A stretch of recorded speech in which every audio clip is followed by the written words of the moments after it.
Election headline, President Trump is now suing the state of Georgia, laying the groundwork for contesting the outcome right here that could determine whether he gets another 4 years in the White House. Georgia Republican Party chairman has filed an emergency petition to enforce Georgia election law and protect the integrity of the vote count.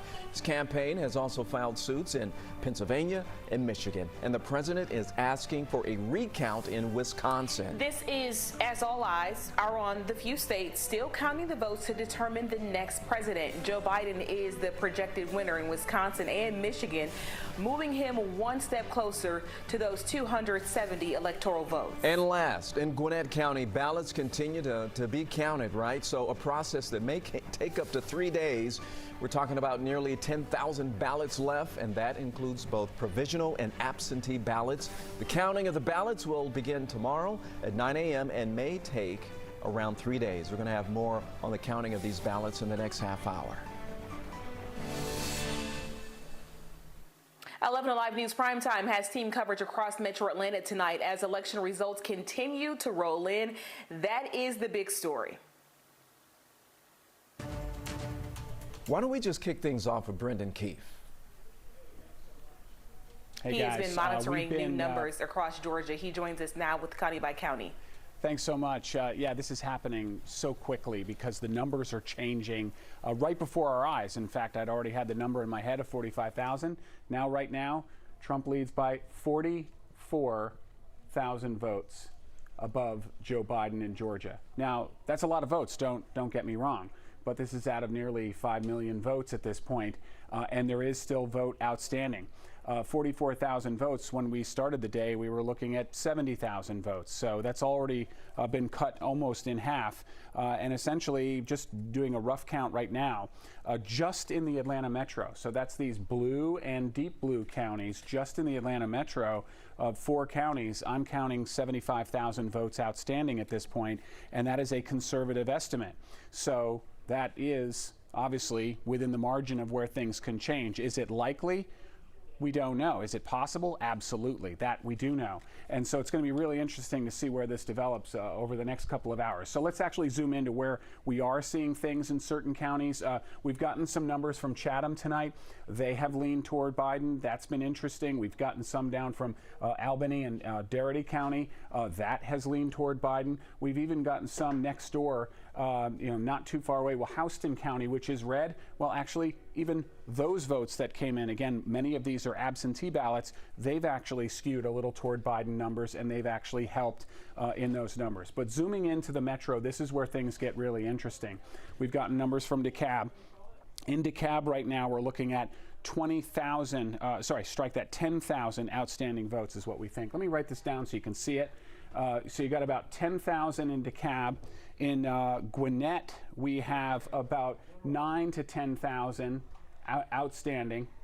Then in Fulton County, we're looking at 36,000 votes outstanding. This is going to be really interesting to watch. These aren't small counties and these aren't small numbers. And finally, Cobb County, they told us we were going to get their 15,000 votes tonight at 7:30. We haven't gotten any of them yet, so that's going to be an interesting number too. Now, you'd normally say, okay, well, I'm not really interested in what Cobb County's numbers are going to be. Let me just erase this real quick because I want to show you something that's really interesting. When you start to look at Cobb County's numbers, when I shared this nationally, people said, well, Cobb County is going to skew Republican. That's not the case anymore. As we saw, this is a 13-point spread right now between the two candidates. With Hillary Clinton, it was 2 points, and the election before that, it was a Republican county. Last night, nearly the entire Republican leadership of Cobb County was replaced with Democrats. Fascinating to see the change demographically, but it means right now Georgia is in play in the national presidential race. Yeah, it seems like it's changing by the hour, especially, we were talking about this late last night, and it appeared as if it was skewing in one direction. But now we just have to wait and see as those ballots as they continue to be counted. All right, Brendan, we'll check in with you a little later on. And folks, we will keep you updated on the results in every race as the final counts are counted right here in Georgia. To get them sent right to your phone, just text the word result to the number on your screen. That's 404-885-7600. Aisha. Our John Sherry continues our team coverage live in Fulton County at State Farm Arena tonight as they work really hard around the clock to count the ballots, John. and they say they're going to stay here tonight until they are done. Workers are processing the last of all the absentee ballots that were cast in Fulton County in this election. More than 140,000 absentee ballots in all, processing them one by one. And they are nearing the end. As of last count, they were down to the last 28,000 or so ballots. They open each envelope, inspect each ballot, then scan each ballot onto a card, and then send the card to another location where all the ballots are actually counted. Richard Barron is director of Fulton County Elections. We're trying to make sure that every ballot is counted, and we expect to be here. We're bringing in some more fresh people because we've had people here all day. We expect this to go probably until midnight or more. It is a process that they follow for every election, and they expected that it would take them this long for this election because of the huge number of absentee ballots this year. So all of the absentee ballots, we're told, should be added to the Fulton County election result totals, certainly by morning. All right, John, thanks a lot. Why don't we turn our attention to Latisha Lance? She's also in Fulton County tonight at the Election Prep Center where they are counting those votes. Latisha? Well, hey, Ron, we are waiting for essentially the baton to be tossed over here from State Farm Arena. So right now, you don't see a lot of action going on, and that's because they're waiting for discs to be delivered with the ballot information that from those ballots that have been scanned over at State Farm Arena. I'm going to walk you through what happens once they get here. So if you look past over here, there is a pod area in the middle, and you see a gentleman who is on the phone back there. He's at a monitor. So once those ballots get here, some of the ballots have been identified as having some issues. That's when the adjudication process comes in. And what that means is that a representative from both sides, a Republican and a Democrat, will look at those ballots to determine if they can figure out what the voters' intention was when they cast their ballot. If they agree, great, it goes forward. If they can't, then the Deputy Director of Elections will look at it and try to make a determination. Once all that happens, they will be uploaded to the server, and that is that structure in the middle, the taller black structure in the middle. They're uploaded onto the server and then uploaded onto the system. So this is a meticulous process. It has a lot of steps that are included, and as you heard John point out, this is record-breaking processing for record-breaking voter turnout. The Secretary of State's office says this is what they expected. This is just what the process is, and it's going to take some time. They are expected to go beyond midnight, but I've spoken to some folks who are here who say they are willing to be here as long as it takes. And so far, they have adjudicated 106,000 of those ballots. So we will be here waiting, especially for those discs to come in here, and that is when the process will really start for tonight, Ron. Former Vice President Joe Biden addressed the country earlier today as those key states continue counting their ballots. Mr. Biden says the record voter turnout this year is proof that democracy is alive in America. Here, the people rule. Power can't be taken or asserted. It flows from the people, and it's their will that determines who will be the President of the United States, and their will. And now, after a long night of counting, it's clear that we're winning enough states to reach 270 electoral votes needed to win the presidency. I'm not here to declare that we've won, but I am here to report that when the count is finished, we believe we will be the winners. President Trump has not addressed the nation this afternoon directly outside of filing those lawsuits we told you about, including now in Georgia. With states still counting ballots, he falsely claimed victory overnight. But again, the ballots are still being counted with no declared winner. And you know, Aisha, another Georgia county still counting thousands of ballots today, of course, is Cobb County. And election results there so far have shown the county is turning from red to blue. Joe Henke is live in Cobb for us tonight.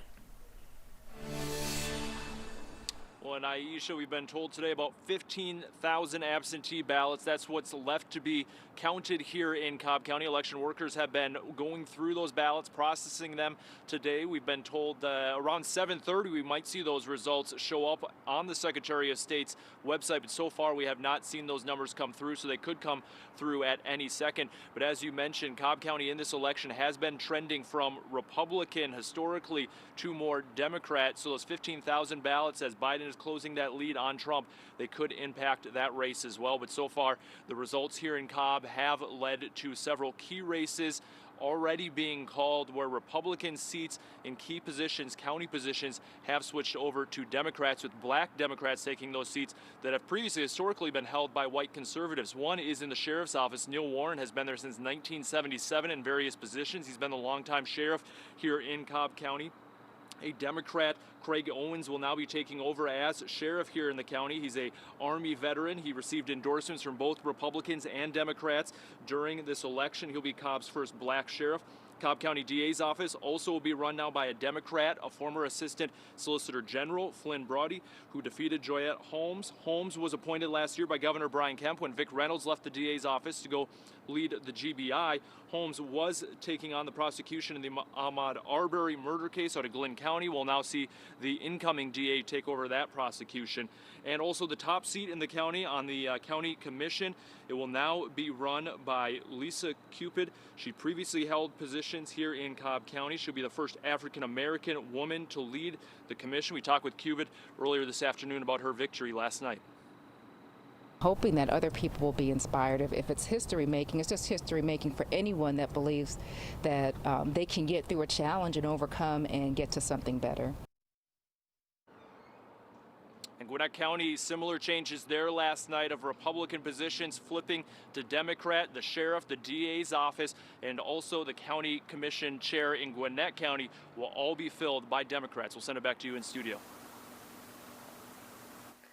For the latest updates on the election, head to 11alive.com. That's where we have you covered with the very latest on ballot counts and results. If you want those alerts sent right to your phone, go ahead and download the 11 Alive app. And still to come, our 11 Alive primetime political analysis offers some context and perspective on the election results as they come in. You know, we had temperatures today that made it up almost to 70 degrees, kind of mild air in place, and that's going to stay with us, even getting a little warmer into the weekend. But with that warm air, also is going to come a little bit of moisture. We'll let you know if that leads to a rain chance for us.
All right, switching gears to our forecast right now, taking a little break from You Decide 2020. Let's check and see how things are looking out there, Chris. Hey, and I vote on this weather. How about that? I think that all of us would think this is a winning forecast here. As we had an 11 on the wasometer out there today with plenty of sunshine. Temperatures were topping off near 70. We got up to 69. It's cooling down out there right now. We have clear skies and really a nice night. 57 here in Atlanta, 54 in Athens. It is a little cooler though on the southwest side. 48 in Peachtree City, 49 in LaGrange. We have 50 in Carrollton. More 50s here in the North Metro area. Really comfortable night. These temperatures will be falling a little bit more during the evening hours, but just not to frigid levels. This is a live look in Athens right now as we're looking down on College Street and toward North Campus right there at the Arch, and pretty quiet on the streets of Athens at this hour. Also a little bit chilly there as well. We're going to see these temperatures tonight as they hold in the 50s pretty much during the rest of the evening hours before midnight, and then after midnight we drop into the 40s, and I do think we'll be right around 46 degrees here early tomorrow morning with mostly clear skies. Looking really nice here. A lot of sunshine at 8 in the morning, and then we start to warm up a little bit. Now, we've been very dry the past couple of days with low dew points. Maybe you found yourself putting on extra lotion or maybe putting on the lip balm there because it was so dry out there. It just zaps any moisture out of your body. Well, that moisture content in the air is going to start coming back up. It's going to start feeling a little more humid as we head into the weekend and beginning of next week. And with that additional humidity and moisture in the air, we're going to see the rain chances coming up a little bit. But tomorrow's going to be another great day, an 11 on the wasometer. That's our scale from 1 to 11. That's as high as we go there for a perfect 11 alive day. 69 for the high. We will see just a couple of clouds that'll be mixing in with the sunshine. We're also going to be watching Ada very closely. It's now been downgraded to a tropical depression. It's over land here in Honduras. It's going to move over land and then go back out over the Caribbean, and it's going to start gaining strength again, most likely becoming a tropical storm. Going to be taking a lot of curves here, moving up to around Cuba as we go through the weekend, and then back over into the Gulf of Mexico, we think by Monday. Still too early to tell exactly where the system is going to go or if it'll have any impact on us. The models are having a hard time handling this, and it's going to be kind of curving around a lot. So nothing to be overly concerned about right now, but we will keep you posted once we get a better idea of the strength of it and actually where we think it'll be headed. 69 for a high on Thursday, and then up to 71 on Friday with a few more clouds. Saturday, still a few clouds around, mixing in with the sunshine as well on Sunday with highs around 72 and 73. Low rain chance Monday, 30% chance Tuesday, then back to 40% Wednesday. Joe Biden closing in on 270 right now. We're still closely watching the race. For the White House, we want to bring in two experts to give us some more perspective. Joining me now is Emory political science professor Dr. Andra Gillespie and the Republican strategist Mike Hassinger. Dr. Gillespie, let's begin with you. Right now, there are about 75,000 votes that are outstanding in Fulton and Dekalb. President Trump has, a lead of 44,000 in the state right now. I certainly am not a clairvoyant, but the numbers would indicate, the way they're going right now, that Georgia is going to flip blue. Well, the exit polls suggested that, assuming that the weight was right there. And we expect that most of the absentee votes are going to break for Joe Biden. And so that's probably making them very optimistic tonight. Any timetable do you believe that this will become official? Do you think it could happen tonight, or do you think we're going to have to continue to wait into tomorrow? Well, it won't be official tonight, but there may be some announcement that all of the first tally has happened. And then we'll see whether or not Vice President Biden will claim victory. And then we'll also see how the Trump campaign responds. We've already seen Rudy Giuliani respond today about the lawsuits. He was focusing more on the upper Midwest and Pennsylvania, but Georgia will certainly be a part of that as well. Mike Hassinger, during my dinner break tonight, I was reading The Week, and columnist Damon Linker has written a column. It's entitled "The Left Just Got Crushed." And his point is that the Democrats may take the White House, but truth be told, they didn't do that well in the House. They did not take the Senate. A lot of the state legislatures remain red. And now you've got a new president potentially in Joe Biden, who will be taking on Mitch McConnell, and it will be very difficult for him to get anything done. What's your take on that? I think that's a very prescient take. When you look at this election and you look at the down ballot underperformance of most of the Democrats and the overperformance in the battleground states, even though he's projected to lose most of them, Donald Trump has done better than was forecast by the polls. This election was clearly about Donald Trump and almost nothing else. The down ballot, the down ballot races went in favor of the Republicans almost across the board.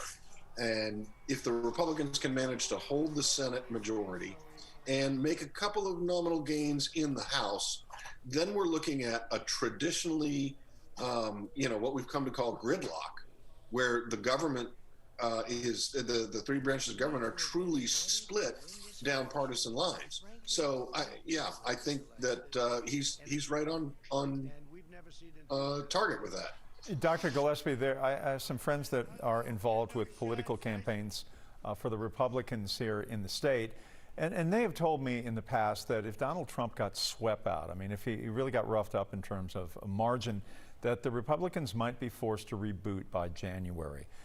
How do you think the Republican Party changes, or does it not change heading into a new year and a new election cycle if they do indeed lose the White House?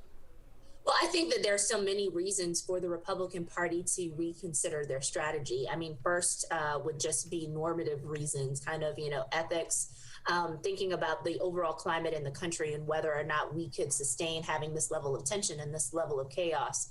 But I think that there are signs going forward that would also force the Republican Party to maybe perhaps rethink its stances on things. So currently, the Republican Party is relying on a shrinking base of white voters who Donald Trump mobilized via the politics of grievance and racial resentment. And that's not morally acceptable, especially not in an increasingly diverse society. And in the long run, it's not going to pay off because the fastest growing parts of our population are among people of color. So for that reason alone, it makes sense for the Republicans to pivot.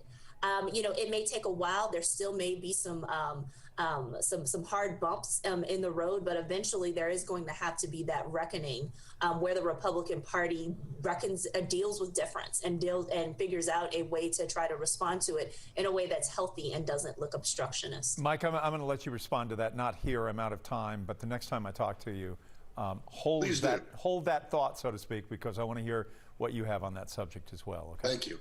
All right. We will continue. Ron, it's all yours. Okay, thanks a lot. Georgia is in a very, very unique position with both U.S. Senate seats on the ballot. Next, the latest details on those two races.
New numbers coming in Georgia right now. All right, we're going to get right over there to Brendan Keefe because he's doing all the calculations. That's Brendan? right. We're getting breaking news right now because now we know how many outstanding ballots there are. First, you have to understand the margin between these two candidates, which has been shrinking all night. It's been really incredible to watch. We have 37,634. 37,634 as of right now between Joe Biden and Donald Trump in the state of Georgia. That has, reduced by 50,000 just today, that margin since I've been here today. But here's the big news. It's this news release from the Secretary of State, and it says that there are 122,535 ballots outstanding right now.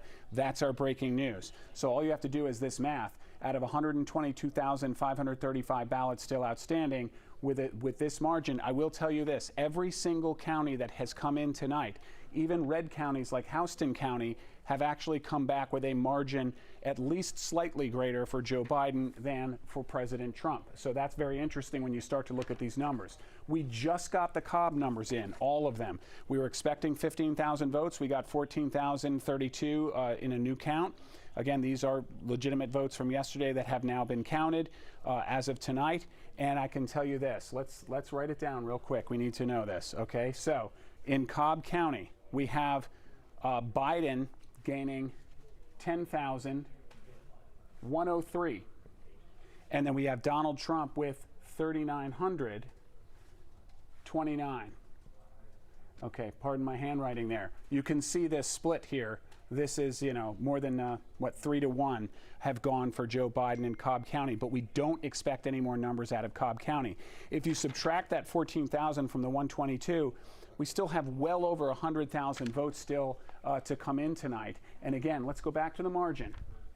37,634, that's what the latest numbers plugged in. That is the difference right now between Donald Trump and Joe Biden.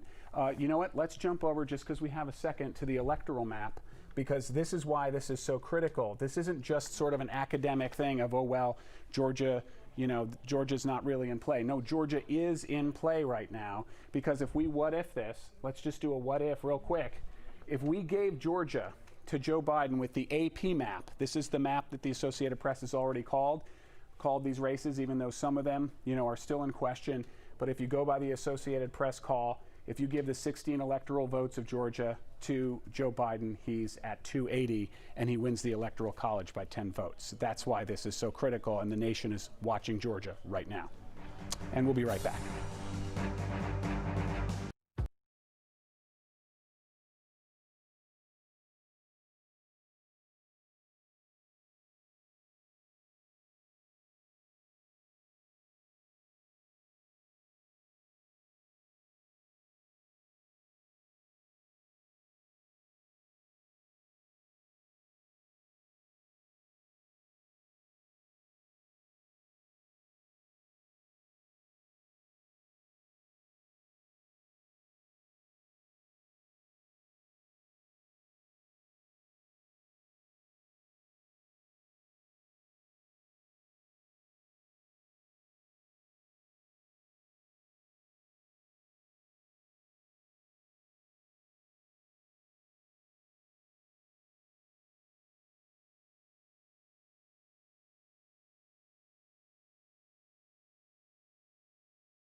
Breaking news right now. The race for the White House is taking a new twist, but not one that we didn't see coming, right? As votes are still being counted in Georgia, President Trump is now suing the state. He, along with the Georgia Republican Party, are suing Chatham County Board of Elections, asking a judge to account for ballots received after 7 p.m. on Election Day. Here in Georgia, ballots must be in by 7 p.m. to be counted. The Trump campaign also filed suits against Pennsylvania and Georgia, and they're asking for a recount already in Wisconsin. Georgia is the only state with 2 Senate races as well. Republican candidate Kelly Loeffler and Democratic challenger, the Reverend Raphael Warnock, will face off in January to fill Senator Johnny Isakson's seat. And meanwhile, Aisha, incumbent David Perdue is waiting for a second term to avoid a runoff against Democrat Jon Ossoff. 11 Alive's Hope Ford joins us live from the state capitol with more on that race. Hope? Yeah, and both of these Senate races are being closely watched across the nation, just like all of Georgia right now. You know, they're both both of these seats are held by Republicans, and they do not want to lose one or both of these seats to Democrats. Now, of course, we know Purdue is looking for his second term, trying to avoid that runoff against Ossoff. But we did just check the numbers, and it looks like that gap is closing. It is now within 20,000 votes between Ossoff and Libertarian Shane Hazel. They're within 20,000 votes of Purdue, and that could trigger, if it closes even more, that could trigger a runoff, and they'll have to do this all over again on January 5th. Now, both the Ossoff and Purdue camps have been kind of quiet throughout the day, but this, of course, is a race that is closely mirroring some of those presidential results that we're seeing. Now, when we're talking about the one that we know for sure is going to a runoff between Warnock and Loeffler, Warnock won most of the votes last night. Loeffler was not too far behind him. Doug Collins, who conceded last night, he took a lot of the votes as well. But now he has thrown his support behind Loeffler. And Loeffler has vowed to fight against the radical left, as she puts it. And Warnock has vowed to stand up for ordinary people, as he put it last night during his speech, saying the ultra wealthy and the well-connected, saying they have too much representation in Washington.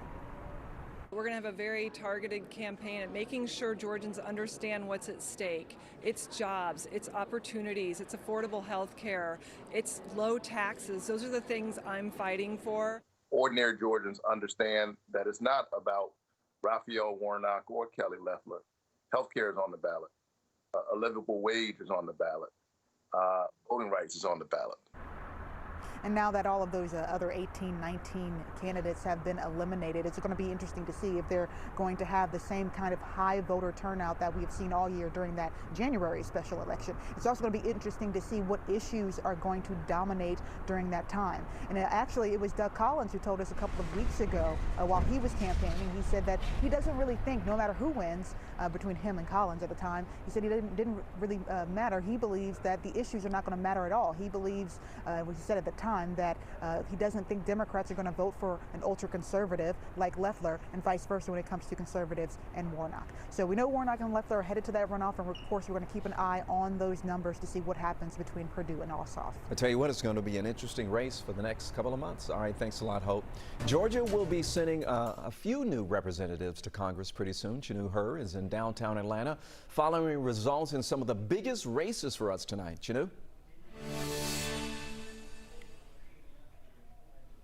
Of eyes on 2 of these congressional races, especially this year in District 5 and District 7 for different reasons. The District 7 race between Democrat Carolyn Bordeaux and the Republican Rich McCormick is a competitive one that has actually yet to be called. However, with a narrow lead, Bordeaux has claimed a win for that seat, previously held by Republican Rob Woodall in District 7. But in District 5, Nikema Williams, the Democrat, defeats Republican Angela Stanton King, taking 85% of those votes. Williams now takes the seat of the late Congressman John Lewis and says she will remember everyone she represents as she heads to Washington, especially those who are marginalized. Bordeaux said this morning she will work to build a country that cares about one another. I also spoke with Williams earlier tonight.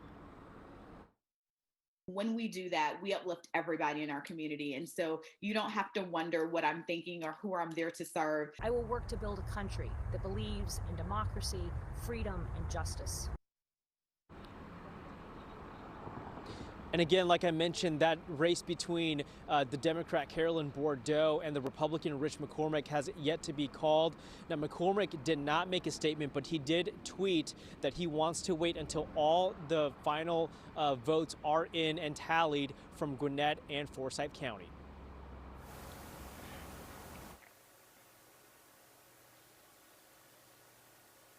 Ballot counting is not over in Gwinnett County, and it could last through the weekend. Let's check in now with Paula Suro. Yeah, well, it's all a waiting game here in Gwinnett County. Tomorrow, it's all going to be focused on the absentee mail-in ballots that were affected by a software glitch. But election officials tell us they're still not sure just how many ballots were affected by that glitch. It could be as low as 3,200. It could be more. These ballots will have to be adjudicated. Now, that process involves one representative from each party and an election official. This process, a spokesperson tell me, could take 3 days and begins tomorrow. So that means it would not be completed until probably Sunday. Now, on top of that, we're told 4,400 absentee ballots received on Election Day still need to be counted, as well as votes that need to be rescanned from an advanced in-person voting site that had a corrupt data card, and also about 1,000 provisional ballots that can be counted. So a lot still going on in this county, and we might not know again until Sunday.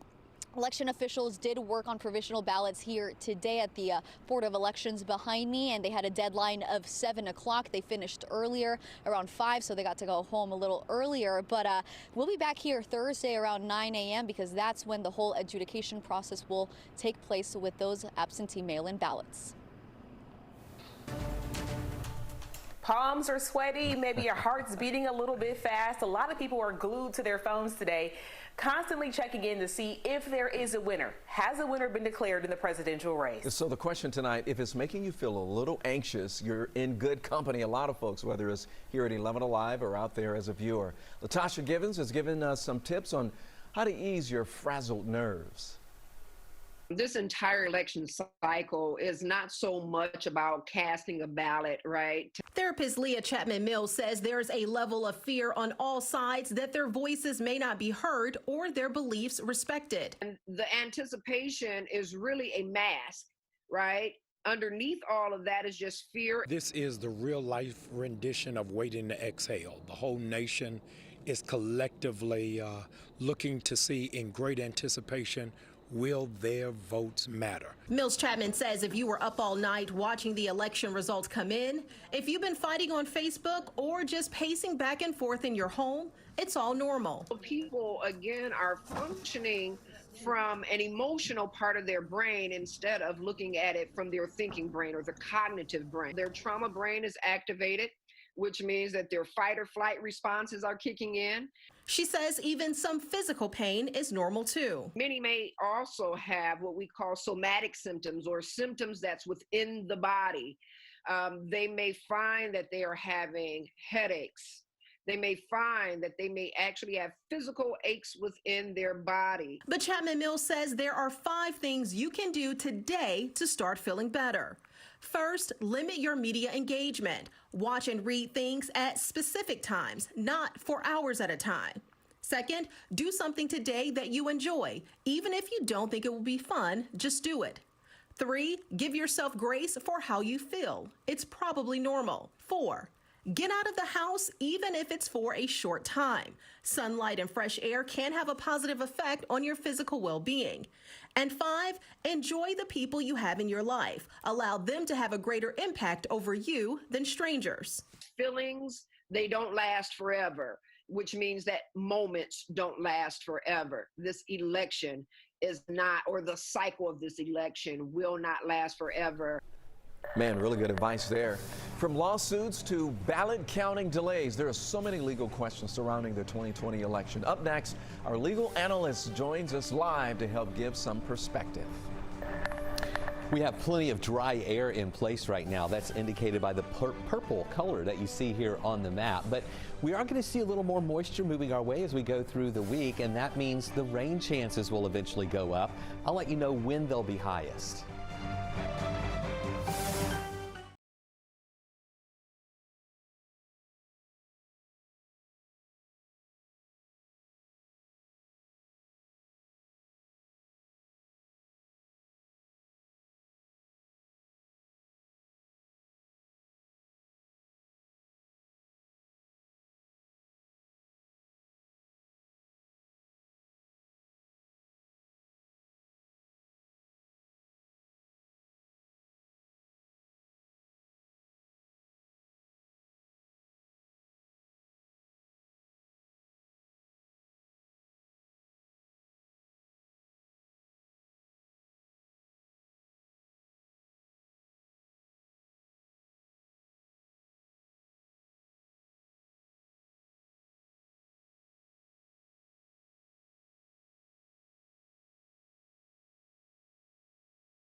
President Trump now suing Georgia, Michigan, and Pennsylvania. The campaign focusing on the Chatham County Board of Elections, asking a judge to order the county to secure and make sure that these ballots are received after 7 p.m. on Election Day. We want to bring in our expert to give us some perspective, constitutional attorney Ace Page Pate. We're glad to have you here, Paige. And I'm taking a look at this right now as I am looking at the camera and looking at your Twitter feed at the same time, and not doing a very good job at either right now. But you've said earlier tonight that you believe the point of this lawsuit is not to win anything. You think it is to cause more division and doubt. You think it really is a case of politics. Absolutely, Jeff. I've had a chance to read the lawsuit, and it is very thin. In fact, I consider it to be a frivolous lawsuit.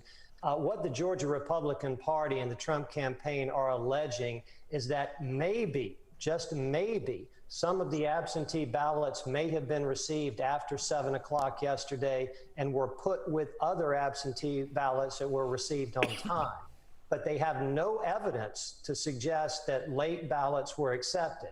It's basically, we think this may have happened, so we want a judge to order them to segregate the ballots, the ones that got there before 7 and then the ones that got there afterwards. But we have no evidence that there's actually any fraud that occurred. So this is the point that they are trying to make around the country as well, not just here, correct? Exactly. I think this is consistent with what appears to be a national strategy in every state that's close, the states that are now critical to this election. They're going to go on the offensive, and they're going to file these lawsuits, even if they don't have actual evidence of fraud, just to throw some smoke in the air to see if they can cast some doubt on the validity of the results once they are finalized. So, look, I'm not an attorney. Help me understand this. What kind of judge will now rule on this? That's a great question. The election code in Georgia specifically requires a petition like this to go to the Superior Court where the ballots are being counted. So in this case, the lawsuit was filed in the Superior Court of Chatham County, which is Savannah, and it will go to a Superior Court judge there. In fact, I think it has already been assigned to Judge Bass, who will then consider the petition and either enter an order or require both sides to show up for a hearing, maybe a remote hearing, or perhaps even in person. So as I was driving around today, I was kind of flipping back and forth between CNN and Fox, and I was hearing both of them talk about the role potentially the U.S. Supreme Court could play in this. Explain that to me, if you would, somewhat succinctly and without going on too long. Well, that's going to be the challenge, Jeff, is to make it succinct. There are a lot of different ways a case could make it to the Supreme Court, but this case here in Georgia, I can't see any way that it makes it to the United States Supreme Court. The lawsuit they filed here in Georgia is very specific to one section of the Georgia Code. And again, it doesn't allege that anyone has broken the law or violated the code section. It basically wants the judge to oversee it. But let's assume there's a challenge in one of these other states, specifically Pennsylvania, which technically has a case right now pending in front of the United States Supreme Court. They did not issue a stay and overturn the state Supreme Court decision to allow those ballots after yesterday to still be counted. So that counting is going on. And so I understand that the Trump campaign is going to continue to challenge that. That could be the fastest case to end up back before the Supreme Court, the one in Pennsylvania. So, Paige, when I hear you talk about legal issues, you're so smooth and you're so good. It makes taking the LSAT seem reasonable. It never was, Jeff. It was very challenging, trust me. All right, Paige. For me at least. I think for a lot of us. Thank you very much. We appreciate it. I'll talk to you a little bit later. All right, Chris. You know, it was a beautiful day out there today. We had a lot of sunshine. Temperatures were really comfortable and close to where we should be for this time of year. For the afternoon, we got up to 69, just shy of 70 degrees. And that's actually 1 degree above the average. We should be around 68. In the mornings, we should be around 48. Excuse me, it was about 4 degrees cooler than average out there this morning. But really great day. We gave it an 11 on the wasometer, and I think that verified for today because it was so nice out there and really right where we should be for this time of year. Again, we haven't had any rain around, and I really think for the rest of the week we're not going to see any rain in our area. We have a really high surplus right now, about 19.5 inches above where we should be in rainfall for the year. Here's a look at the temperatures today. It started off, on that cool side with temperatures in the mid 40s, but then with that sunshine, look how those temperatures started moving up and eventually topping off at 69. Now we're coming back down. We're in the 50s, and we'll drop down into the 40s here by tomorrow morning. Right now we're 57. We already have some 40s on the map in Carrollton, Peachtree City, LaGrange, also up into Blairsville and Covington right now in the 40s. We'll see these temperatures tomorrow starting off in those mid and upper 40s and then rising pretty quickly during the day. We will have just a few more clouds mixing in with that sunshine at times, getting up to, again, right around 68, 69 degrees, just shy of the 70-degree mark. I do think on Friday we will make it into the lower 70s. We'll have just a few more clouds mixing in with the sunshine on Friday. Also into Saturday and Sunday, we'll call it partly cloudy skies with highs around 72 Saturday, 73 Sunday, and then a little more moisture, only a 20% chance for a shower Monday, 30% chance Tuesday, and then up to a 40% chance by Wednesday. All right, weekend looks great. Thanks a lot, Chris. You know, it's been more than 24 hours since the first polls closed across our country, and it's a really stressful time for a lot of people in our area. 11 Alive is where Atlanta speaks. So today, Matt Pearl spoke with voters across our region who found little in common except their thoughts about the results.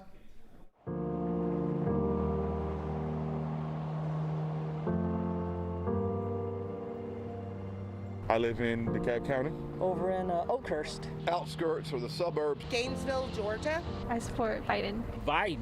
Trump. Best president we ever had. 100%. Are you happy? Not as happy as I hoped for the results to be so far. Are you happy? No. With what you've seen? No. It says that we're completely divided as a country.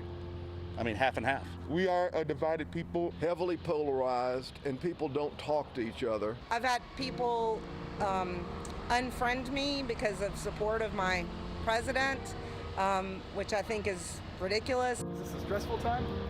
Oh, absolutely. I'd be glad when this is over. I was watching TV, switching through different channels. I stayed up till 3 a.m. this morning watching the returns and didn't get a whole lot of sleep. It's easy to think that our bubble is what the rest of the world feels, and you kind of forget that there's a lot of different groups that are outside of your bubble. I don't trust anything in this system. That's not going to affect my life.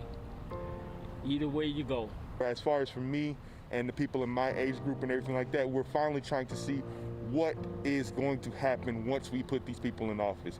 We're wanting answers now instead of just blindly putting people in office and hoping for the best. I feel like the country is primarily based on a culture of greed, but I also don't want to just be so, despondent over things not going the way that I wish that they would, that I can't even function, from day to day. People are engaged, whether you like how they're engaged or not. That's encouraging. Are you happy today? I'm happy, but I'm not happy because of the election. Yeah, I realize that my happiness can't be dependent upon that. Still to come, a fiery scene after a train and tractor trailer collide. What went wrong? Next.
Welcome back. Let's take a look at some other top headlines we are following for you from around the metro. We're going to start with some good news about a missing child out of Cobb County. Now, Cobb County police say Gabriel Dannenberry has been found safe tonight. The 10-year-old was reported missing earlier today after he was last seen on Heartleaf Drive in Ackworth, but again, he was found safe and is back with his family. A fiery scene in Clayton County this evening when a tractor trailer and a train collided. The fiery crash shut down the intersection of Rex Circle, Millwalk, and Homestead Road in Rex, Georgia. Clayton County police believe the driver of the tractor trailer was trying to deliver to a business on Rex Circle when it got stuck on the tracks shortly after the truck was hit by a Norfolk Southern train, sparking a fire. Police say mattresses inside the truck caused the fire to burn for quite some time out there. No one was hurt during the crash, but police say the intersection could be closed out there tonight for hours. Atlanta police investigating a deadly wreck that happened on the downtown connector earlier today.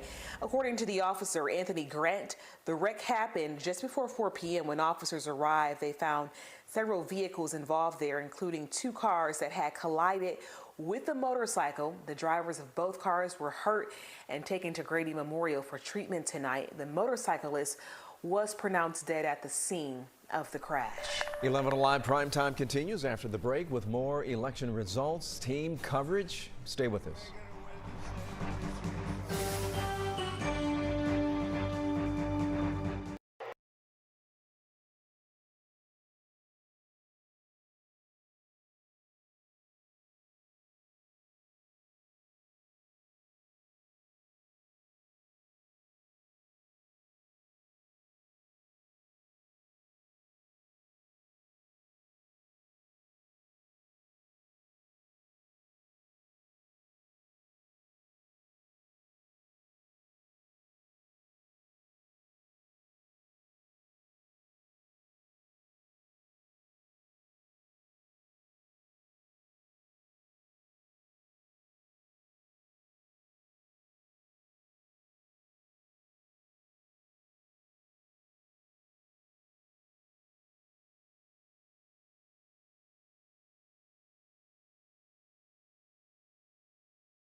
"11 Alive News Primetime on the ATL starts now. And good evening, everyone. On this Wednesday night, I'm Jeff Hullinger. You're watching our continuing coverage of the 2020 election here on the Big 36, where news is king.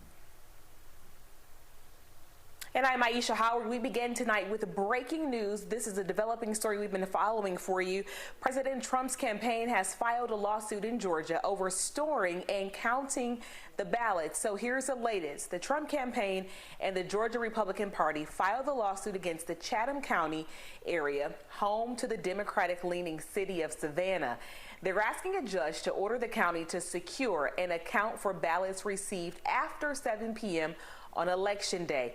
This is the third state the Trump campaign has filed a lawsuit in already. Now, Georgia is among a handful of states that the Associated Press has not called, and with 16 electoral votes up for grabs, it very well could come down to us. Democrat Joe Biden currently has 264 electoral votes, while Trump has 214. 270 electoral votes are needed to bring home the win. So here's where we are right now. We're still waiting for more than 107,000 ballots to be counted in Georgia. That's according to the Secretary of State, Brad Raffensperger.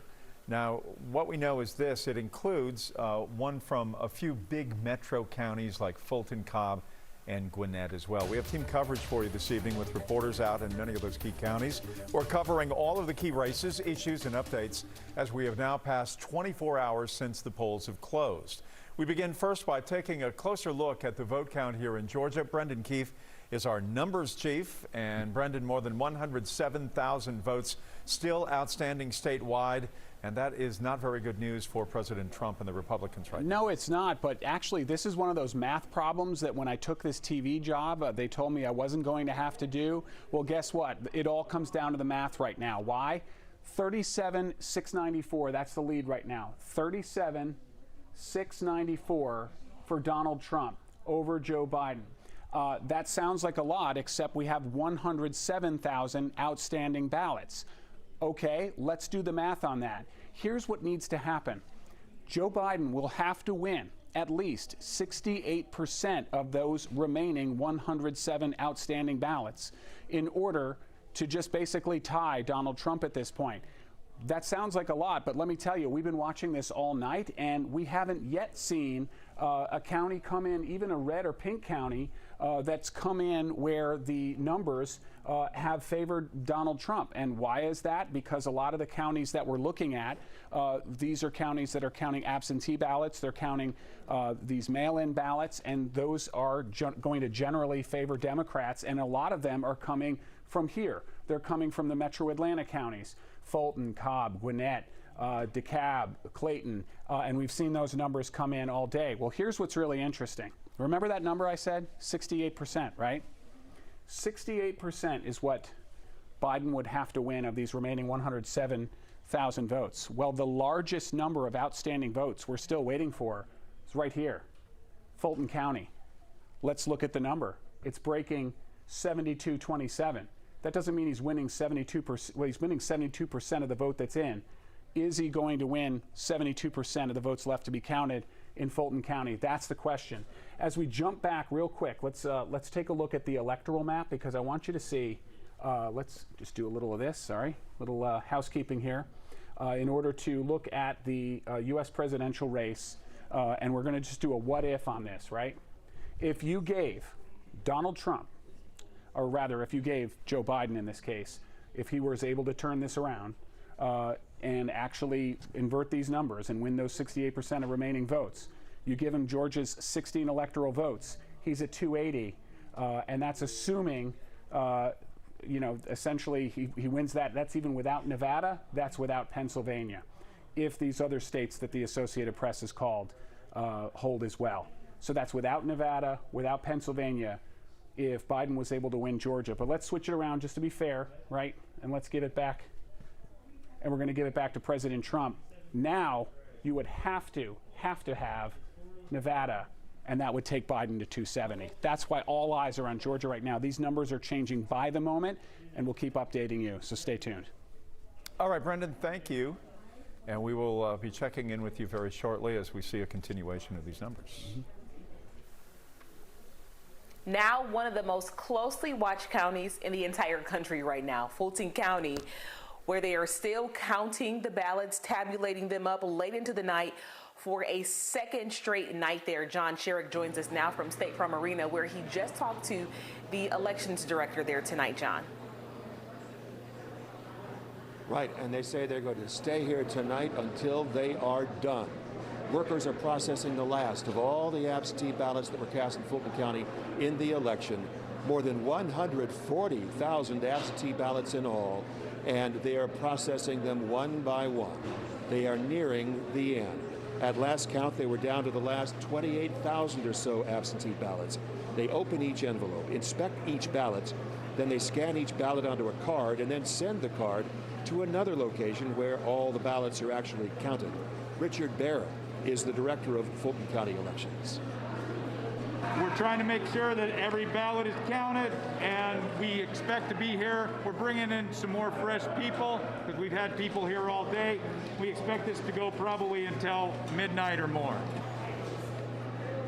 It is a process that they follow for every election, and they expected that it would take them this long because of the huge number of absentee ballots this year. So all of the absentee ballots in Fulton County will be added to the Fulton County vote totals, they say, certainly by morning. All right, John, thank you so much. So now from State Farm Arena to the second location that John mentioned where those votes are going to be counted, that is the Election Prep Center there on English Street. That's where we find our Latisha Lance tonight. Latisha. Well, Aisha, we are really giving you a peek behind the curtain of what happens during every election here in Georgia, not just during this election, but this is a step-by-step process for every single one. So within the last hour, we received 5 discs from State Farm Arena where John is, and those discs contain all the scanned information from the ballots that they are going through there. And I was just told there are more discs that are coming, but let me show you what they're doing with those discs right now. I'm going to move out of the way so you can see. They're actually taking a break right now. Every time you guys come back to us, you don't get to see them in action. But what will be happening is the adjudication process, and that happens in that pod area where all those different monitors are, and a representative from each party, Republican and a Democrat, will look through the ballots that the computer has had an issue with. So maybe it was because somebody partially filled out a bubble, or maybe it's because they made a selection on their ballot and then they scribbled it out and then they selected something else. Whatever the computer had an issue with, human eyes will look at it to try to determine what the intention was of the voter. If both sides can agree on that, great, it goes forward. But if not, then the Deputy Elections Director will make the determination. Once all of those are done, and I'm told it takes about 30 seconds to a minute to complete each one, once all of that is done, it goes into that larger black structure in the middle to be uploaded to the server, and then it is published onto the website. So as you see, it is a very meticulous process. It is a step-by-step process using not only technology, but also using humans in order to get this done. As John mentioned, they are planning to be here as long as it takes, and so far I'm told they've gone through 106,000 ballots going through adjudication. So that just tells you how much work this is, and there is still more to come. So we will be here through that process, keeping you up to date on everything that goes on here, guys. Awesome job, Latisha, making it plain for us. A lot of us keep hearing this word, adjudication. You broke it all down, so now we know exactly the process and the steps that are needed to make sure these votes are counted properly and safely. Thanks, Latisha. Another Georgia county still counting thousands of ballots. Tonight is Cobb County, and election results there so far have shown the county is turning from red to blue. Joe Hankey has more on the trends that we are seeing, and he has the very latest in Gwinnett as well. Well, the election story here in Cobb County is the transition from red to blue. Several positions, county positions, typically held by conservatives, have now flipped with election results here in Cobb County to Democrats, black Democrats taking over those positions. One is the Cobb County Sheriff's Office. Neil Warren has been with the Sheriff's Office since 1977 in various positions. He's been the longtime sheriff for the office here in Cobb County, but last night he was defeated by Craig Owens, a Democrat and Army veteran. He was endorsed by Democrats and Republicans and will now be Cobb's first black sheriff. Cobb County's DA's office also switching from Republican to Democrat. Former Assistant Solicitor General and Democrat Flynn Brody defeated Joya Holmes. Holmes was appointed last year by Governor Brian Kemp to replace Vic Reynolds, who is now the director of the GBI. Holmes was leading the prosecution out of Gwinnett County of the Ahmaud Arbery murder case. The incoming DA will now take over that high-profile case in its prosecution. And the top seat in the county was won by a Democrat, Lisa Cupid. She ousted incumbent Republican Mike Boyce, making her the first African-American woman elected county commission chair in Cobb. Cupid talked with us earlier today about her victory. Hoping that other people will be inspired. If it's history making, it's just history making for anyone that believes that they can get through a challenge and overcome and get to something better. And we saw a similar transition from Republicans in several key positions to Democrats in Gwinnett County with the election results that came in last night. The DA, the sheriff, and the county commission chair there all switching from Republican to Democrat. We'll send it back to you in studio. Hard to think of Gwinnett County without Danny Porter, but it is time. The times are changing and they are upon us. We will keep you updated on results in every race. As the final votes are counted in Georgia, remember, we can send that to your phone. Would you like that? You want us to send you that? We can do it. Just text the word result to the number on your screen. That's 404-885-7600. Taking a look at some other local headlines making headlines tonight, starting with this evening, a fiery crash between a tractor trailer and a train. Clayton County police believe the driver of the tractor trailer was trying to deliver to a business on Rex Circle when it got stuck on the train tracks. Police say mattresses inside the truck did cause that fire to burn for a really long time out there. No one was hurt during the crash, but police say the intersection could be closed for hours. A tanker truck carrying 8,000 gallons of ethanol crashed and caught fire today. The crash happened on GA 316 near Patrick Mill Road in Barrow County. Multiple vehicles were involved in the crash, which appeared to be widely scattered all across the intersection. 2 people were hurt on that scene, and one of them suffered some serious injuries. Newton County deputies have arrested and charged this 17-year-old in connection to the murder of a 19-year-old at a Covington home. This all happened last month. Amarian Weaver is facing several charges, including malice murder. He is being held without bond tonight in the Newton County Jail. When we come back, our 11 Alive political analysts weigh in on the presidential race and the trends we are seeing right here in Georgia. Stick around.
It's a tight race for president in Georgia, needless to say, as we remain one of the final frontiers.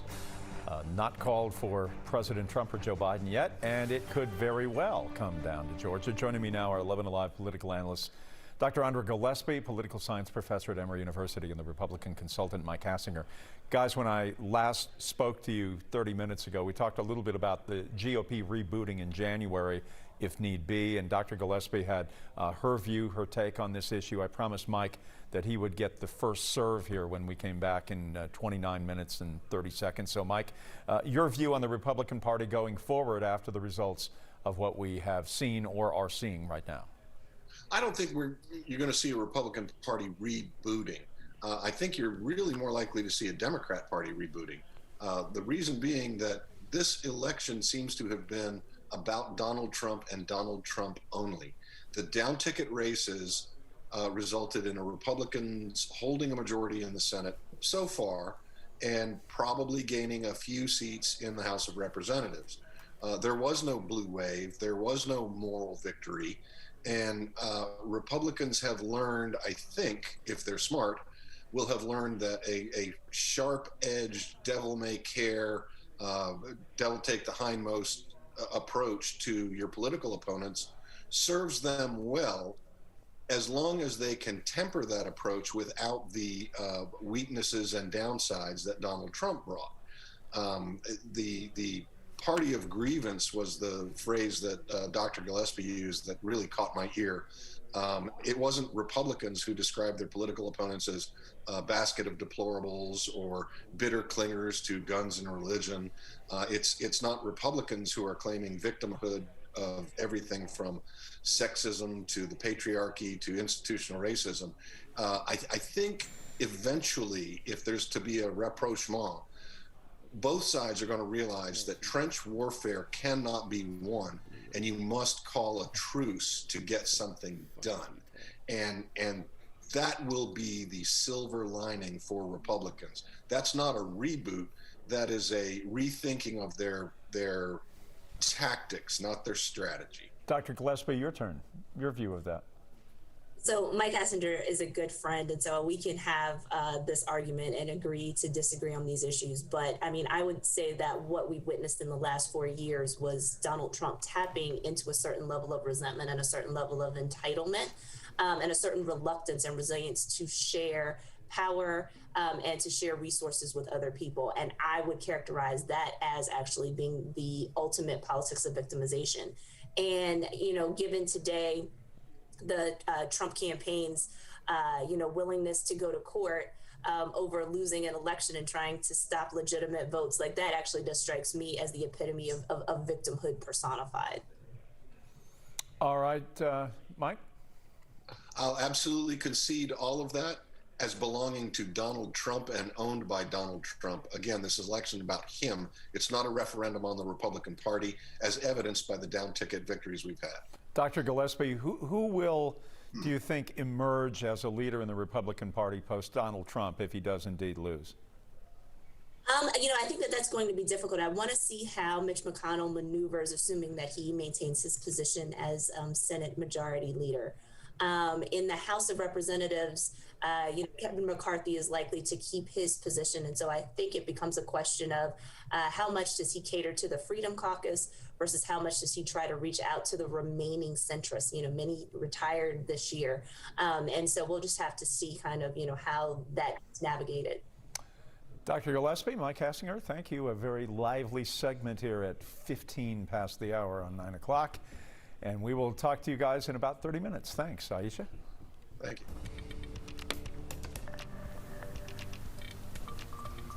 All right, Chris has become our breath of fresh air, bringing us the forecast to just sort of break up Decision 2020. Chris, what you got for us tonight? I'm glad this will be just a little escape for the politics a little bit, and I'm glad that I can give you some good news about the weather, because wouldn't this be stressful if we're dealing with, the political climate, the anxiety there with COVID and all that stuff. And imagine if we were having bad weather too. So at least we are having some really nice weather, and temperatures are comfortable. We're 57 right now in Atlanta. Cooler in the outlying areas in the 40s in Carrollton, Peachtree City, LaGrange. Rome, you just dropped into the 40s at 49.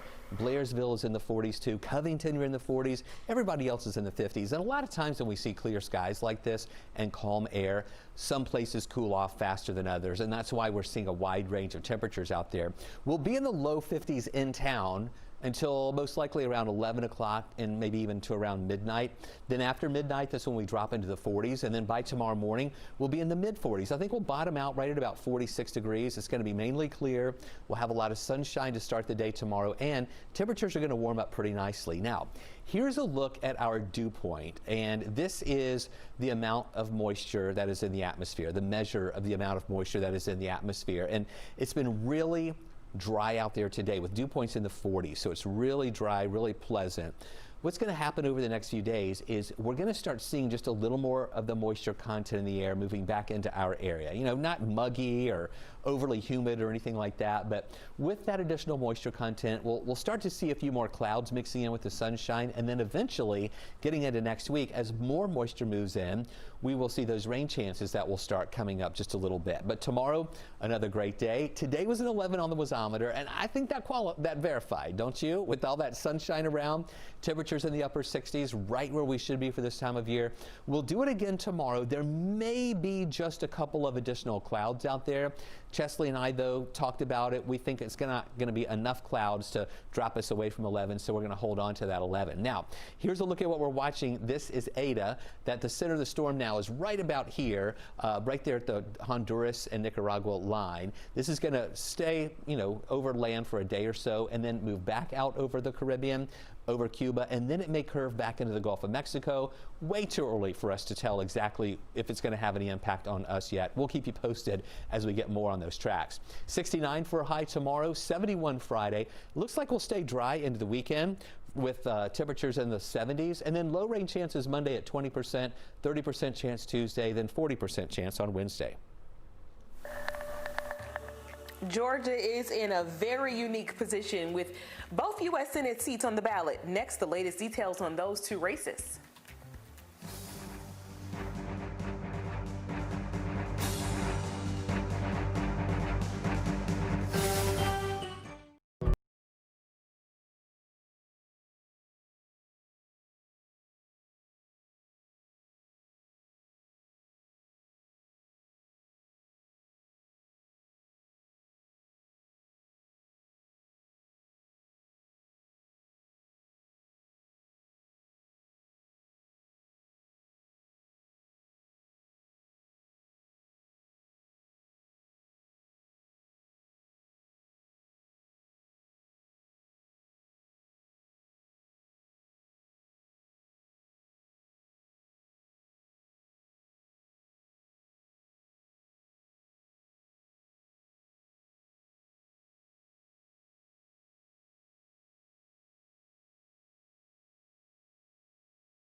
Georgia is the only state with 2 Senate seats up for grabs, both with potential to flip, and neither decided yet. In one race, we have Republican incumbent David Purdue still in the throes of fending off Democratic challenger Jon Ossoff.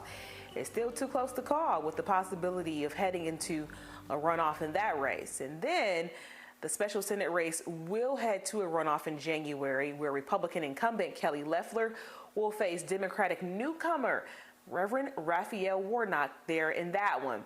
Hope Ford joins us live from the state capitol with more on both of these races tonight and how the Senate power hangs in the balance. Hope.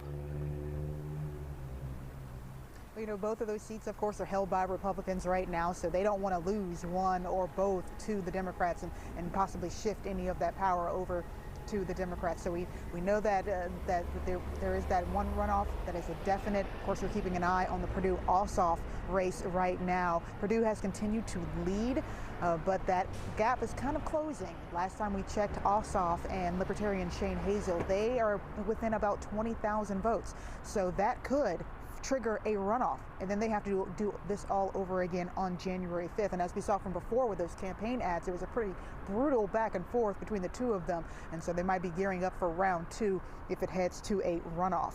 Now, of course, the race that we know for sure is headed to a runoff is between Warnock and Loeffler. Warnock was the front runner really for the Democrats. He had a lot of support, a lot of endorsements, while Loeffler was battling really Doug Collins the entire time.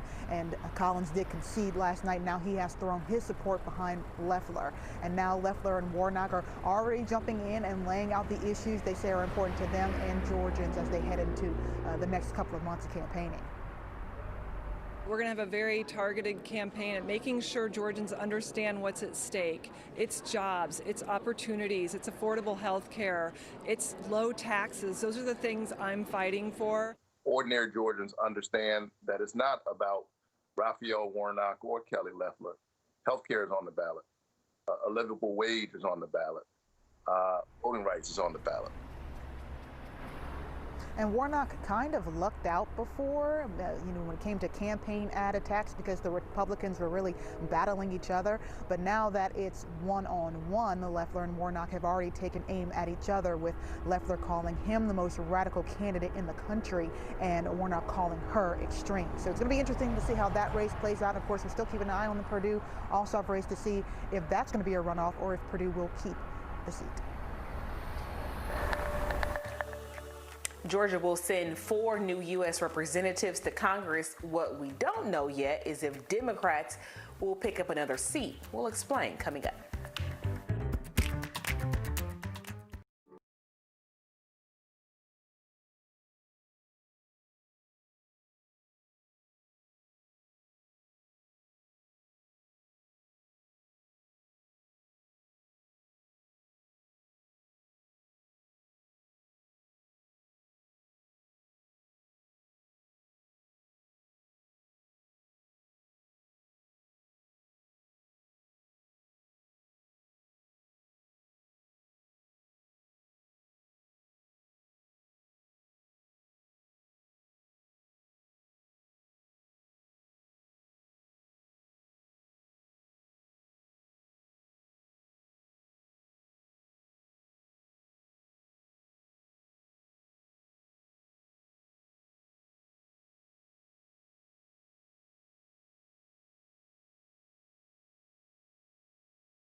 Right now in Georgia, there are still more than 107,000 votes left to be counted, according to the Secretary of State's office tonight. That will determine and all come down to those votes that are still out there to decide which presidential candidate is going to walk away with Georgia's 16 electoral votes. And with Georgia being one of only a few states still undecided, this could indeed come down to our state. We get right over to Brendan Keefe, who has it by the numbers.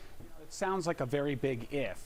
I mean, if we told you earlier this year, but wait a second, let's check the calendar, it's 2020. If we told you earlier this year that Georgia, yes, Georgia could decide the next president of the United States, it would seem like sort of a wild fantasy. Not the case. This really may come down to this, at least if it's going to go Biden's direction. This is the electoral map, so we have to take a quick look at this to understand the perspective of why all eyes are on Georgia right now. Nevada is also important because, look, all you got to do with the AP map the way it is right now, if everything else holds, and that's a big if because you've got some other states that have been called, like Arizona, where the AP has called it and not everybody else has. But if you give Joe Biden Nevada, he's at 270. He wins the presidency, barring these legal challenges and recounts and that kind of thing. Let's take Nevada away. It really comes down to Georgia now. If you give these 16 electoral votes to Joe Biden, you're at 280. And so that changes things dramatically. He doesn't have to win Pennsylvania. He doesn't have to win North Carolina. He doesn't even have to win Nevada at that point if he wins our 16 electoral votes. So let's see where things stand, because this is what's been happening all night. The numbers have been changing really by the minute right now. Let's see. Let me do the quick math. 25, 22. Okay, so we're at about 37,000 votes separating the two candidates. And that's significant because at last check, there was 107,000 outstanding votes, according to the Secretary of State. We've gotten some in. We only got about 1,000 votes out of Dekalb in the last few minutes, but they did break Biden's way. In fact, every single county we've looked at tonight has broken Biden's way, in large part because these are those absentee and mail-in ballots that, because we know they were requested more heavily by Democrats, they're tending to favor Biden at this point, at least statistically, and that's what we're seeing. So in Dekalb, what we got was, let's draw it on the board, Biden got another 908, and Donald Trump got 189. Now, these are hundreds of votes, not thousands. But remember, we said before, this has to break 68%. The remaining vote has to break 68% Biden's way for him just to tie Donald Trump in the rest of the evening. So for him to get to this map where he wins Georgia, that's what he's going to have to do. So let's go back to these national results. And you can see right now that you've got to have Joe Biden with a 68%. He's got to hit, more than 2 out of 3 of the votes that have to break Biden's way for him to tie. And then it's going to be so close that we're looking at a serious recount. We're already getting into recount territory. There's less than a point separating these two candidates, and Georgia is definitely in play tonight. Certainly looks like the writing is on the wall, or at the very least on your screen. Yeah, but we still have a long way to go. I mean, it's still in Trump's favor right now. He looks like he could win Georgia if he can hold Biden's advance off right now. All right. Thanks, Brendan. See you in a few. Mm-hmm. Another race that is still a little too close to call right now in Georgia. We're talking about the 7th congressional race right now. It is a district that Democrat Carolyn Bourdeaux narrowly lost back in 2018, but has the possibility of turning blue once again.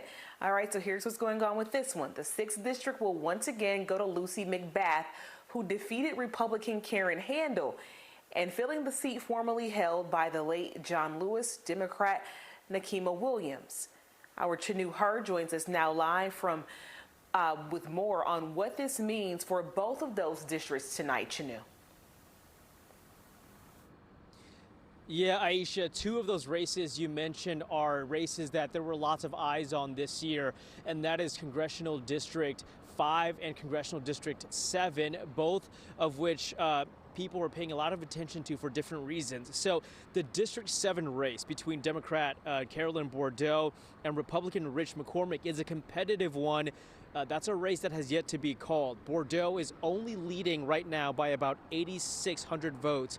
However, with a narrow lead, Bordeaux has claimed a win for that seat, previously held by Republican Rob Woodall. In District 5, Nikema Williams, the Democrat, defeats Republican Angela Stanton King, taking 85% of those votes.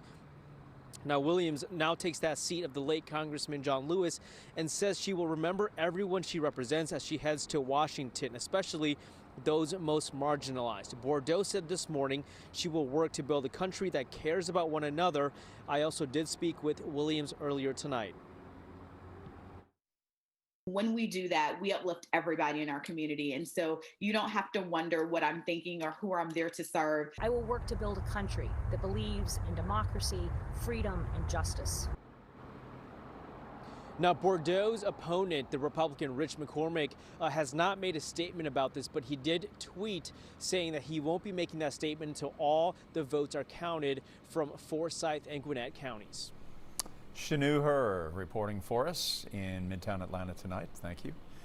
Gwinnett County remains one of the few counties still tabulating ballots after some earlier issues. And as Paula Suro tells us, it could be days before we get those results, which include that 7th district that Chanu was talking about a moment ago. She joins us live from Gwinnett County. Paula, when we talk about what's going on in terms of how many days, I mean, we could be looking at the weekend, right? Absolutely. We could be looking really through Sunday, so more than 3 days. That's because this process really is going to begin tomorrow. So it's truly a waiting game here in Gwinnett County. Tomorrow, as I mentioned, that focus will turn to focusing on those absentee mail-in ballots that were affected in a software glitch. And officials really tell us they're not entirely sure just how many ballots were affected in that glitch. It could be as low as 3,200. It could be more. But those ballots will have to be adjudicated. That process involves one representative from each party and an election official. So this process, a spokesperson tells me, could take 3 days and begins tomorrow, which means, as I mentioned, it would not be completed until Sunday. Now, on top of that, we're told 4,400 absentee ballots received on election day still need to be counted, as well as votes that need to be rescanned from an advanced in-person voting site that had a corrupt data card, and also about 1,000 provisional ballots that can be counted. So a lot still going on here at Gwinnett County, and we might not know again until Sunday. Election officials worked on several provisional ballots here today, and their deadline was 7 o'clock, but they finished early, so they went home around 5 o'clock. As for those absentee mail-in ballots that they have to look at, that all starts tomorrow at 9 a.m. We'll send it back to you guys. All right, so a lot of people are glued to their phones today, just constantly checking to see if a winner has been declared in the presidential race, and even some of the local races really has people, you know, a little anxious out there. If that's you, don't worry about it. You are not alone. Latisha Given shares some tips on how to help us just cool out a little bit. This entire election cycle is not so much about casting a ballot, right? Therapist Leah Chapman Mills says there's a level of fear on all sides that their voices may not be heard or their beliefs respected. And the anticipation is really a mask, right?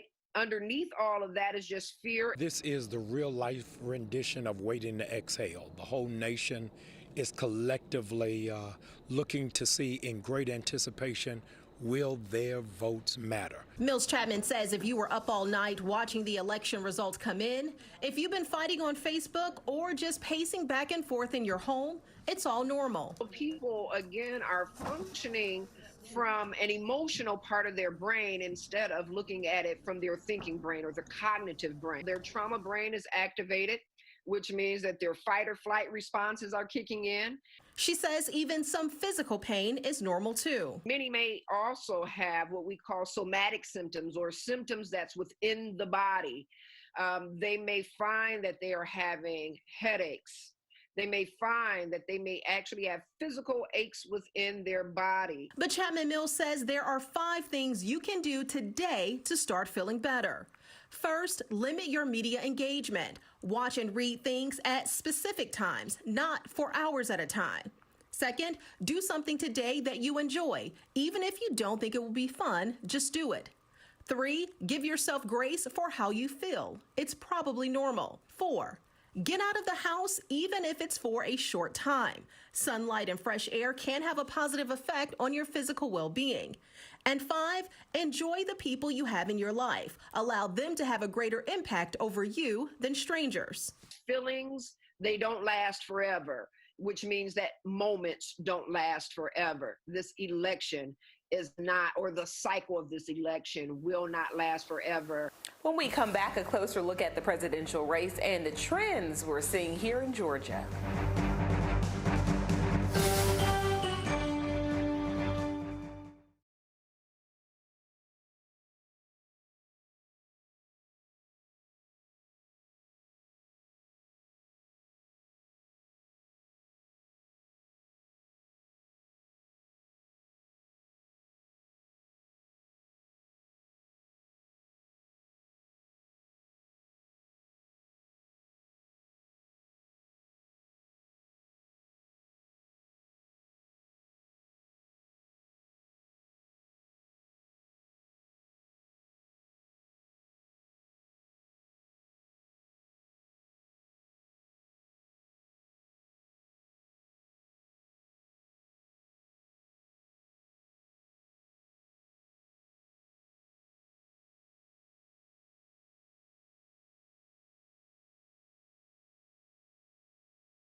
Country's watching Georgia tonight. Final votes being tallied now, and President Trump suing the state along with Michigan and Pennsylvania. The president and the Georgia Republican Party now are focusing on Chatham County, asking a judge to account for ballots received after 7 p.m. on Election Day. Here to give us more perspective, constitutional attorney Paige Pate. Paige, your reaction to the Trump lawsuit tonight? Well, Jeff, I've had a chance to review it now pretty carefully, and it's really thin. There is not much there at all. There's no specific allegation of fraud.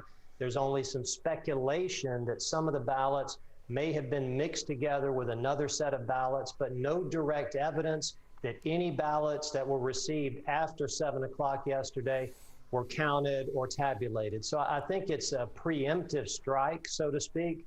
But you have to think that if they filed this lawsuit, then there's nothing else out there to challenge. Because if this is where they want the focus to be as far as litigation in Georgia, it's a really weak start, in my opinion. So then if they are willing to do a weak start in a thin case like this, what is the motivation? Is it purely politics, or is it something above and beyond that? Well, I think what they're trying to do, and certainly there's a political reason, I think, for everything that's happening, perhaps with both campaigns at this point in the election, but they want to call attention to the counties that are critical right now. That would be Chatham, that would be Dekalb, that would be Fulton, where there's still a significant number of ballots to be counted. And so they think, I guess, if they can get a Superior Court judge to focus very intently on Chatham and perhaps these other counties, then they'll be more careful with the ballots. It'll slow the counting down. Not sure what the ultimate strategy is, but really there's not much to that lawsuit. So let's say this. This lawsuit continues. It goes on, and here we are 4 or 5 weeks from today. You and I are on television talking about this. What are we talking about, and how has it morphed from, say, a caterpillar to a flying creature? I'm looking for a bad analogy here, and I found one. Yeah, I don't know if it's any of that, Jeff. I mean, honestly, I think at the end of the day, if they win this lawsuit, all they've asked the judge to do is order the Chatham County folks to segregate the ballots that came in after 7. That's what Georgia law says right now. So they're not asking for anything extraordinary. It does not change the game whatsoever. Do they want to get to the Supreme Court? Could that be the end game here? It could, but this is a really poor way to do it. I think they need a more substantive challenge, perhaps in another state. Paige Pate, always enjoy talking with you, and we are glad to have you part of our coverage last night and today. We enjoy your expertise. Thanks. All right, Chris, all yours. Really nice weather. You know, thank goodness we're not dealing with any storms or anything out there right now while everything else is going on with the vote counting. We had a high today of 69 degrees, and that's just 1 degree above average. It felt really great out there today. We had a lot of sunshine, really hardly even a cloud in the sky. That's why we gave it an 11 on the wasometer. Now, while our high temperature today was 1 degree above average, our low this morning was 4 degrees below average. We're at 44. We should be at 48. But still, those temperatures really close to where we should be for this time of year. And we're still keeping an eye on that surplus. We're now just about 19.5 inches above where we should be in rainfall for the year. And it looks like we're going to stay dry for the rest of the week and even into the weekend, with the rain chances coming back once we get into next week. Now, here's that cool start this morning in the 40s. You know, feeling really, really nice out there with all that sunshine. Watch today how we warmed up to 65 at lunchtime and then 69 in the middle of the afternoon for our high temperature. And then now this evening with clear skies, those temperatures coming down pretty quickly. We're still holding at right around 57 degrees out there right now. Here's a live look in Athens where things are looking really nice. We have some cool air up there as well with temperatures that are in the 50s.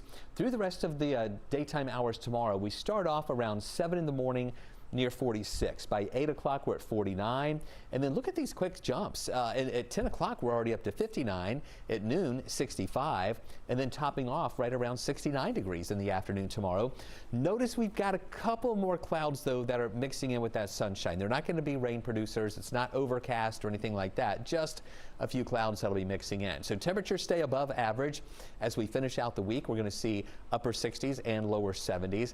A little more moisture starts to move in, though. That's going to give us just a few more clouds around, and the humidity levels start coming up a little bit more for the end of the week and the weekend, but still no rain yet until we get into next week. And then we're also tracking Eta. This is a tropical depression that is now down around Honduras. I just got the newest track on that. We'll have that for you coming up at our 10 o'clock hour. We're going to go with an 11 on the wasometer tomorrow, though. That's our scale from 1 to 11, where an 11 is a perfect day. Highs near 69 degrees, a lot of sunshine, easterly flow. You'll notice here on the forecast track, a dry start to the day. It's going to be dry all day long, and just a couple little clouds will mix in with the sunshine at times. I do think on Friday we'll see a few more clouds mixing in with the sun, so we bring the wasometer back down to a 10. And then staying partly cloudy Saturday and Sunday. Highs around 72 Saturday, 73 on Sunday. More 10s on the wasometer. And then a 20% chance for a shower Monday with that moisture coming back in. 30% chance Tuesday, 40% chance by Wednesday. Now a closer look at how races are called every election day. News networks and websites call some states the moment that polls close. How are they able to do this? Only Evan Kozlov knows. So let's verify what determines when a race can be called. Here are our sources, the three big organizations that call elections: the Associated Press, Decision Desk HQ, and Edison Research. They all use a combination of things like historical election results, demographics, exit polls, nationwide surveys, voter registrations, voter files, and votes as they're reported to localities to make their projections. Here's what Drew McCoy, the president of Decision Desk HQ, told our researchers. But what you're really looking for when you're calling an election is you're really calling a loser more than a winner. Larry Rosen, the co-founder and president of Edison Research, agreed, saying they'll call a race when they determine that there is less than a 0.5% chance that the other candidate will catch up. The Associated Press told our team that they'll call a race when, quote, we conclude that the trailing candidate will not catch the leader. And just a reminder, these are projections. Many states will be counting ballots for days to come. We are Where Atlanta Speaks. Coming up, we hear from voters across the region on how they are feeling as we wait on the final election results.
It has been more than 24 hours since the first polls closed across the country. You know, it's a really stressful time for so many people in our area, Jeff. Life is hard. Life is hard. 11 Alive is Where Atlanta Speaks. And today, Matt Pearl spoke with voters across the region who found little in common except their thoughts about the results.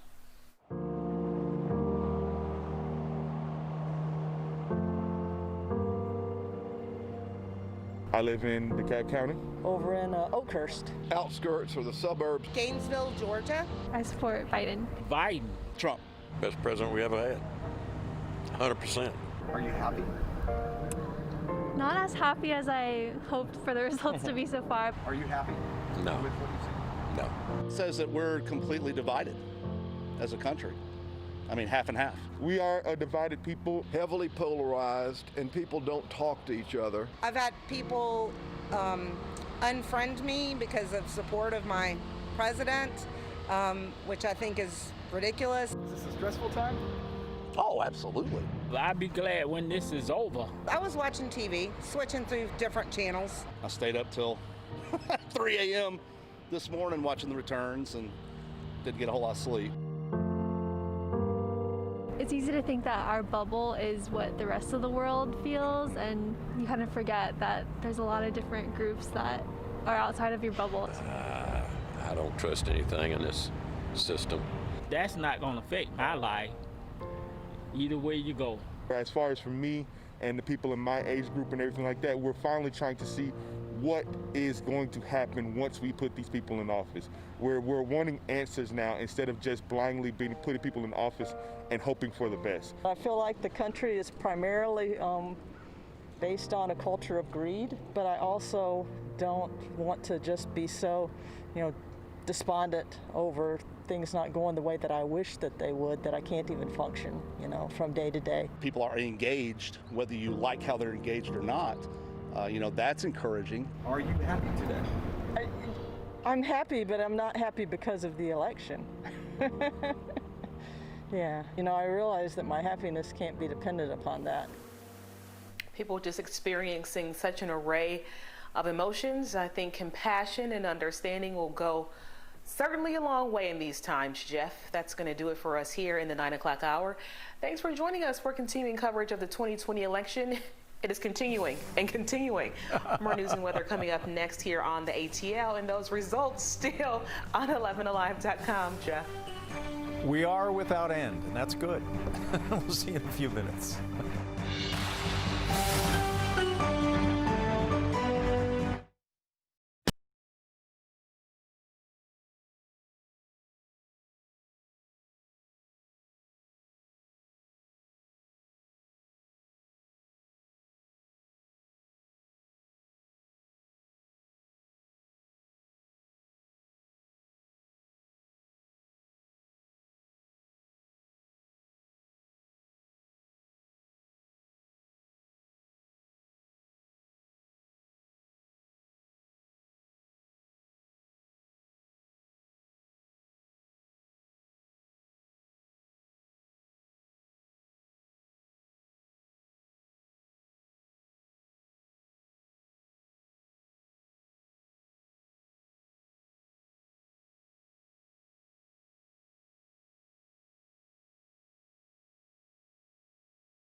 11 Alive News Primetime on the ATL starts now. Tonight on 11 Alive News in Primetime, closing the gap in a hurry. The race for Georgia's electoral votes grows closer and closer as election results roll into our newsroom. The most important thing at this stage of the game is to do it right. An absentee ballot lawsuit against Chatham County, what the Trump campaign is asking a Georgia Superior Judge to do. Plus, county-by-county breakdowns, live reports, expert analyses from our Decision 2020 11 Alive panelists.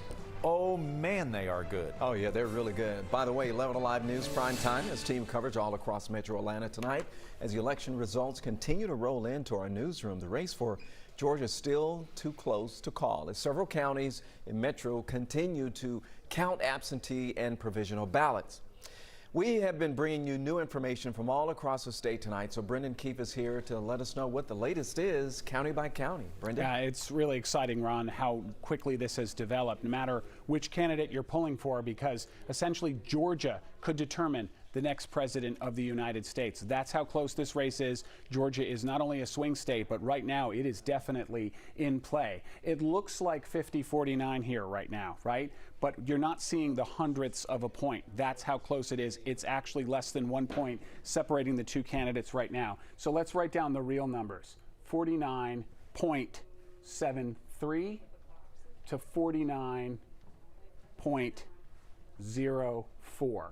That's what separates Donald Trump and Joe Biden in Georgia right now, about 33,000 votes. Remember, when we started reporting today, it was 70-something thousand votes, and it's just whittled down as results have come in.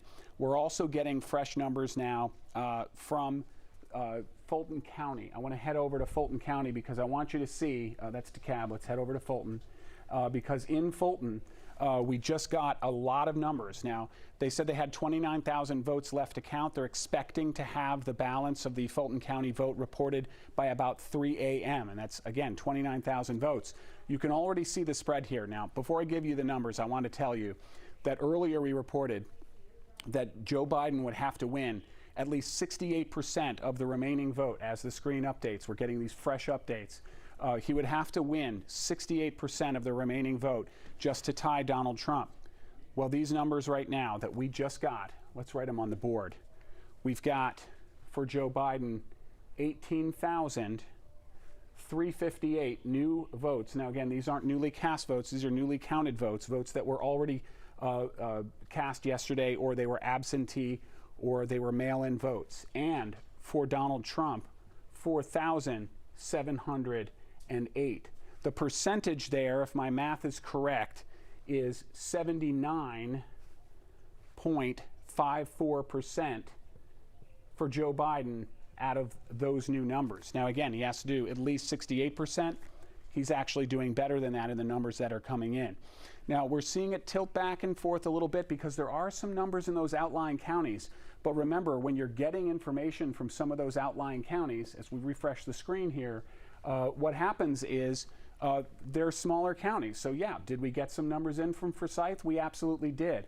But it's a much lower number of votes that we're talking about compared to a Fulton County or some of these other counties in these the very blue and deep blue part of the state.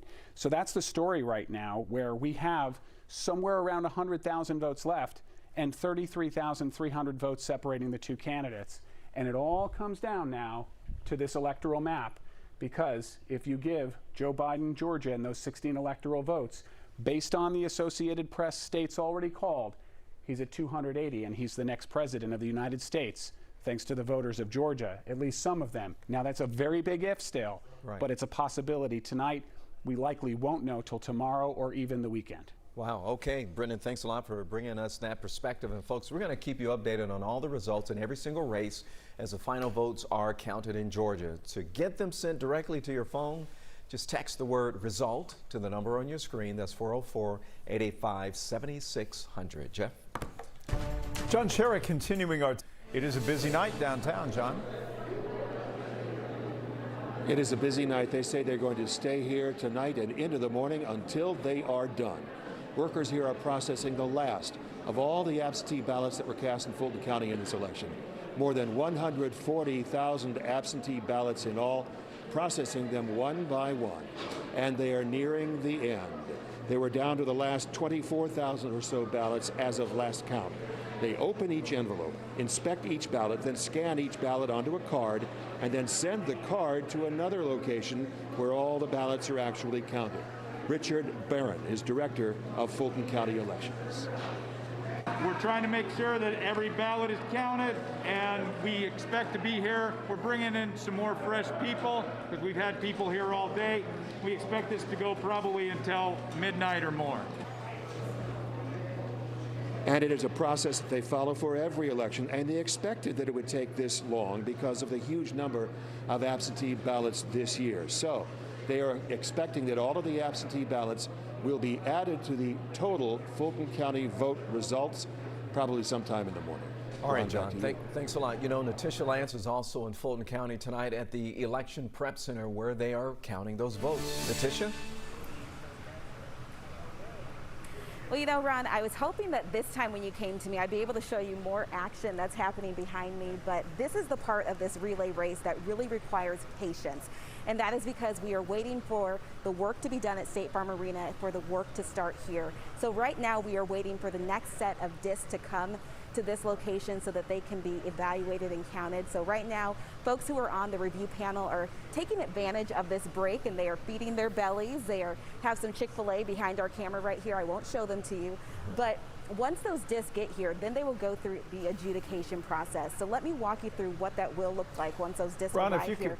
So right back here, there is a pod, and what that means is that the computer will show some issues with particular ballots, and so that could be anything from maybe someone didn't fully fill out their bubble, or maybe they made a selection and then they changed their mind and they scribbled it out and they filled out another bubble.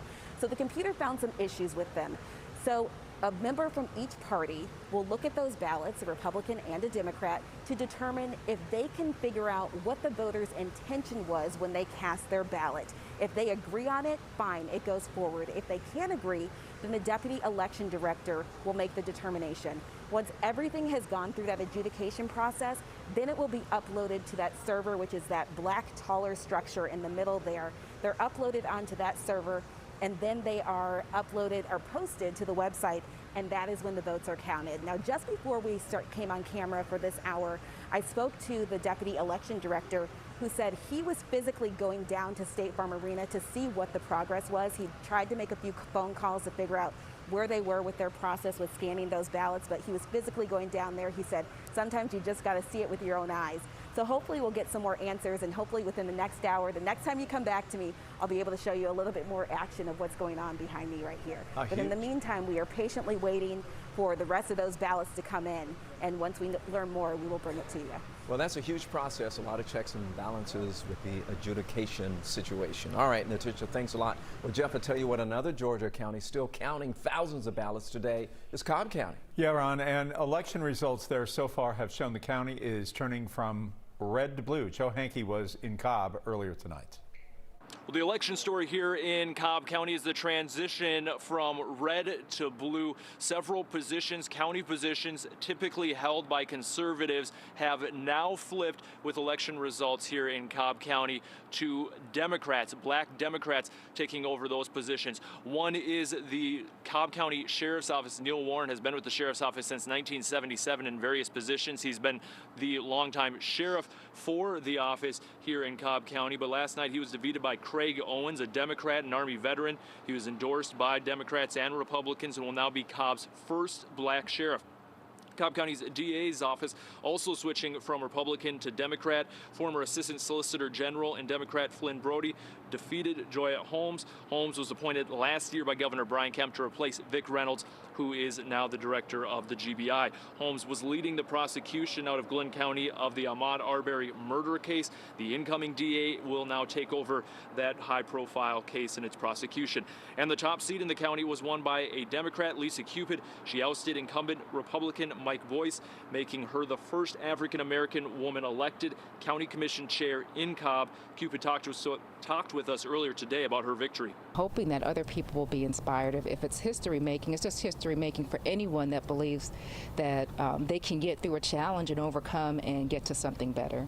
And we saw a similar transition from Republicans in several key positions to Democrats in Gwinnett County with the election results that came in last night. The DA, the sheriff, and the county commission chair there all switching from Republican to Democrat. We'll send it back to you in studio. All right, Joe, thanks a lot for the latest updates on the election. Just head to 11alive.com. We have the latest on the ballot counts and the results. You can also download the 11 Alive app for those alerts. Still ahead, Georgia still in the national spotlight, not going anywhere for now. The race too close to call, but we are inching toward resolution. The very latest when we come back.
We're still closely watching the race for the White House as well as local races in Georgia. We want to bring in our two experts to give us some perspective. Joining me right now, Emory political science professor, Dr. Andra Gillespie, and the Republican strategist, Mike Hassinger.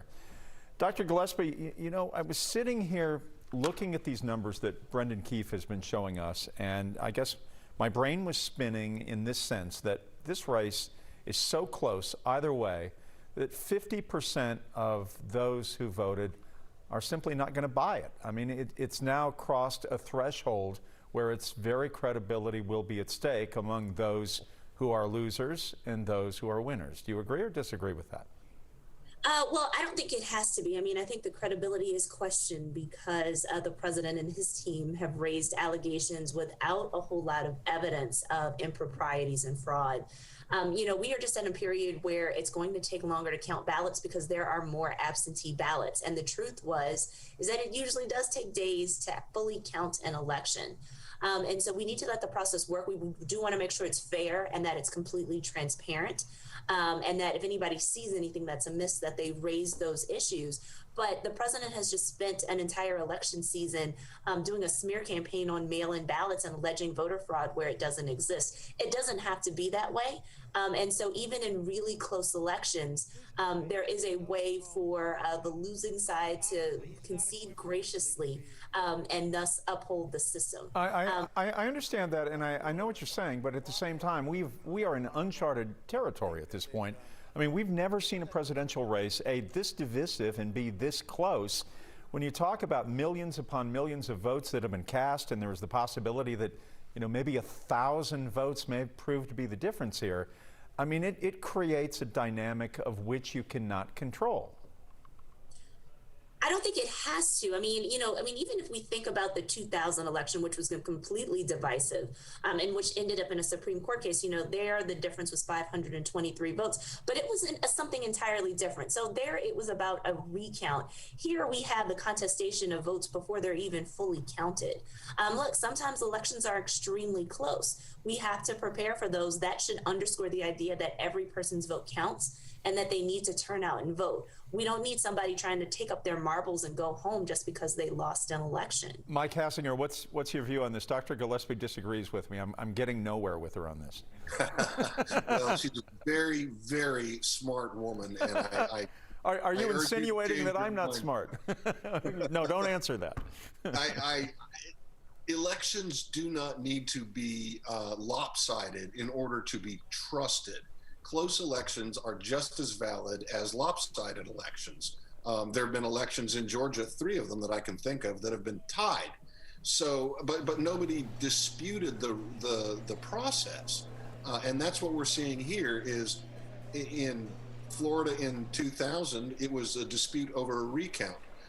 We're seeing now the signs of a dispute over the count. And this election is going to break records for voter participation at all levels, and most especially in a difficult method of counting. It takes longer to count absentee by mail ballots. If I want to fault Donald Trump's campaign for one thing, it's for disparaging mail-in ballots, because that's a category of voting method that he has lost on average across the country 4-1. And if he had not done that, if he had instead touted early voting, absentee by mail as a valid method, go ahead and do it, he might be competitive in that category. As a result, what we're seeing is he's winning the in-person vote mostly, he's winning the election day vote mostly. Those votes get counted easily and quickly and reported quickly. And then you see this slowly processed wave of absentee by mail ballots coming in and being counted, and his lead erodes. And that creates suspicion among those who are prone to have suspicious or conspiratorial mindsets. Dr. Gillespie, does it threaten our democracy when a sitting U.S. president threatens the validity of the vote despite its razor closeness? I mean, is that something that really threatens our way of government, do you think, in terms of the credibility of those who did vote? Yes, and the way that President Trump went about doing it was completely egregious. So the idea that he would say that he was going to go to the Supreme Court to stop the actual count. So not the recount like in Bush v. Gore, but the actual count of votes, because they were cast by mail, therefore they have to be fraudulent. Like, there's just nothing like that. I mean, there are states that conduct their elections almost entirely by mail and completely by mail in the western part of the United States, and have been doing so for the better part of 2 decades now. So yeah, for him to say, look, we're done counting because I just want to declare victory tonight, was not only really immature, it's damaging to our institutions, and it reeks of authoritarianism. That's what I expect in a dictatorship, not in the oldest surviving democracy in the world. Mike, you want to give me a quick view of that as we exit here? Hey, I'm an Atlanta Falcons fan. If I could stop the game in the 3rd quarter, I would, and we would be Super Bowl champions. And by the way, Vic Beasley now is on my cell phone. He would like to talk with you right now. Thank you for getting that reference. All right, guys, thanks a lot. We'll see you in about 30 minutes. All right, guys, we're going to take a quick break from the election coverage and check on the weather right now. Chief Meteorologist Chris Holcomb joining us. And Chris, so what can we expect tonight into tomorrow? It's going to be really quiet out there, and temperatures are cool but comfortable. Right now we have temperatures that are in the mid-50s here in Atlanta, also on the north side in the northern suburbs, mid-50s in Duluth, Marietta's low 50s. We have low 50s in Athens. On the south side, things are cooling down a little bit more. A lot of times when we have calm air, not really much of a wind, and clear skies, some places cool off faster than others, and that's happening in Covington in the 40s. On the south and west side, temperatures in the 40s. Also a few 40s up in North Georgia, like in Rome. Also over into Blairsville and Clayton, temperatures in the 40s. Dalton barely holding on to 50 degrees right now, and we'll see these temperatures falling tonight. After midnight, that's when we fall below 50 here in the metro Atlanta area. We'll see more of those 40s around. And then we start warming up really quickly tomorrow with a lot of sunshine. Look at this. At 8 o'clock, it's 48. By 10 o'clock, it's 10 degrees warmer at 58. And we'll continue climbing with high temperatures tomorrow, topping off pretty much about the same place where we were today in the upper 60s, so just shy of 70 degrees. It's been really dry. It stays dry tomorrow. And we measure the amount of moisture in the atmosphere by our dew points. And we've had dew points in the 40s today, and that's really dry and really comfortable. We start to see the dew points coming up a little bit. Still really comfortable the next couple of days, but once we get into the weekend, it's going to start feeling a little more humid out there, and with that extra moisture content in the air, we'll see a few more clouds mixing in with the sunshine, and then eventually we'll see the rain chances coming up. We're going to go with an 11 on the wasometer again tomorrow. This is our scale from 1 to 11, where an 11 is a perfect 11 alive day. Today was an 11. Tomorrow's an 11. Highs right around 70 degrees again. And then we're going to see some things changing once we get into the middle of next week. And a lot of our forecast next week is going to be dependent on what happens here with Ada. Now, this is a tropical depression. It remains a tropical depression, but it's going to overland, but it's going to move back out over the Caribbean. And as it does that, it's going to regain tropical storm strength, move over Cuba, and then it's going to curve back around and may end up in the Gulf of Mexico. After that, it is too early to tell exactly where this is going to go, if it'll make a landfall, if it'll even hold together, or if it'll impact us here in the United States. So we'll keep watching that for you getting into next week. Mostly sunny tomorrow, and then partly cloudy Friday, Saturday, and Sunday. Highs in the lower 70s for the end of the week and the weekend. And then those rain chances low Monday at 20%, 30% Tuesday, and up a little bit Wednesday to 40%. Thanks, Chris. All right, let's look at some of the other top headlines we're following around Metro Atlanta. We're going to begin with good news of a missing child out of Cobb County. Cobb County police say Gabriel Dannenberry has been found safe this evening. The 10-year-old was reported missing earlier today after he was last seen on Heartleaf Drive in Ackworth. But once again, he was found safe and sound, and he's back with his family. A fiery scene in Clayton County this evening when a tractor trailer and a train, they collide in the community of Rex. The fiery crash shutting down several roads there. Clayton County police believe that the driver of the tractor trailer was trying to make a delivery when it got stuck on the tracks. That's when the train slammed into that truck, sparking a fire. And police say mattresses were inside that truck, causing it to burn for quite some time. Good news here, no one was hurt during the crash, but police say that intersection could be shut down for hours now. Atlanta police investigating a deadly wreck. This is on the downtown connector. The wreck happened late this afternoon. Officers found several vehicles involved in the crash, including 2 vehicles that collided with a motorcycle. The drivers of both cars were hurt and taken to Grady Hospital for treatment. The motorcyclist pronounced dead at the scene. Georgia in a unique position with both U.S. Senate seats on the ballot. Next, the very latest details on the races.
Right now, Georgia is the only state with 2 Senate races. Republican candidate Kelly Loeffler and Democratic challenger Reverend Raphael Warnock will face off in January to fill the seat left by Senator Johnny Isakson. Meanwhile, incumbent David Purdue is waiting for a second term to avoid a runoff against Democrat Jon Ossoff. Hope Ford joins us live from the state capitol and helps us put it all together. Hope? It still is, and 2 very competitive races. I mean, you look at Purdue and Ossoff, and there still is no clear winner there. That last check, Ossoff and Libertarian Shane Hazel, they were within 20,000 votes. That gap has been closing all day, and that could trigger a runoff. And so what has been an already heated battle between Purdue and Ossoff, that could continue for another 60 days as they could possibly head to that runoff on January 5th. Now, Senate incumbents, you know, they're reelected at a high rate, but still Purdue said back in April that it would take twice the amount of votes that he received in 2014 to beat Ossoff, and he's already received those, and it is still a close race with his opponent. Now, as far as Warnock and Loeffler, both candidates were the only candidates to have over 1 million votes.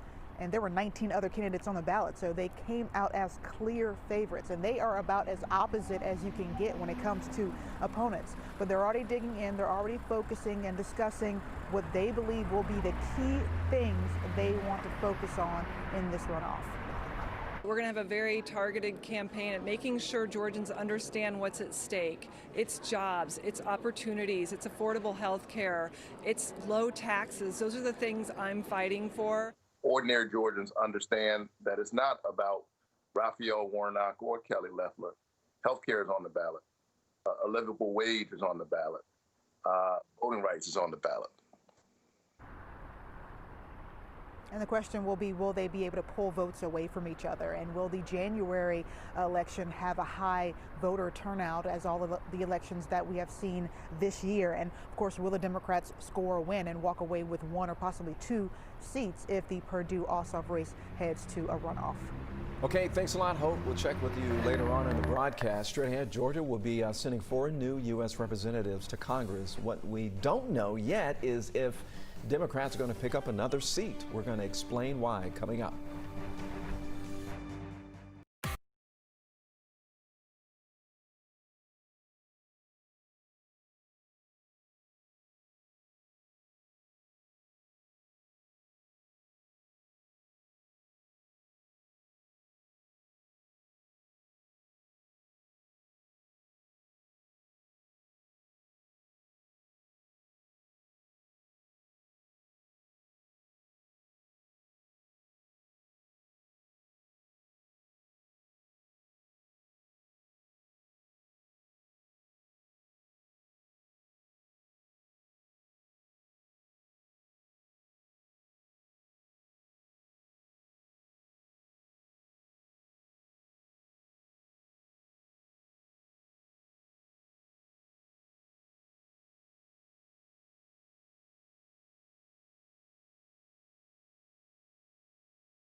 We're going to finish tonight.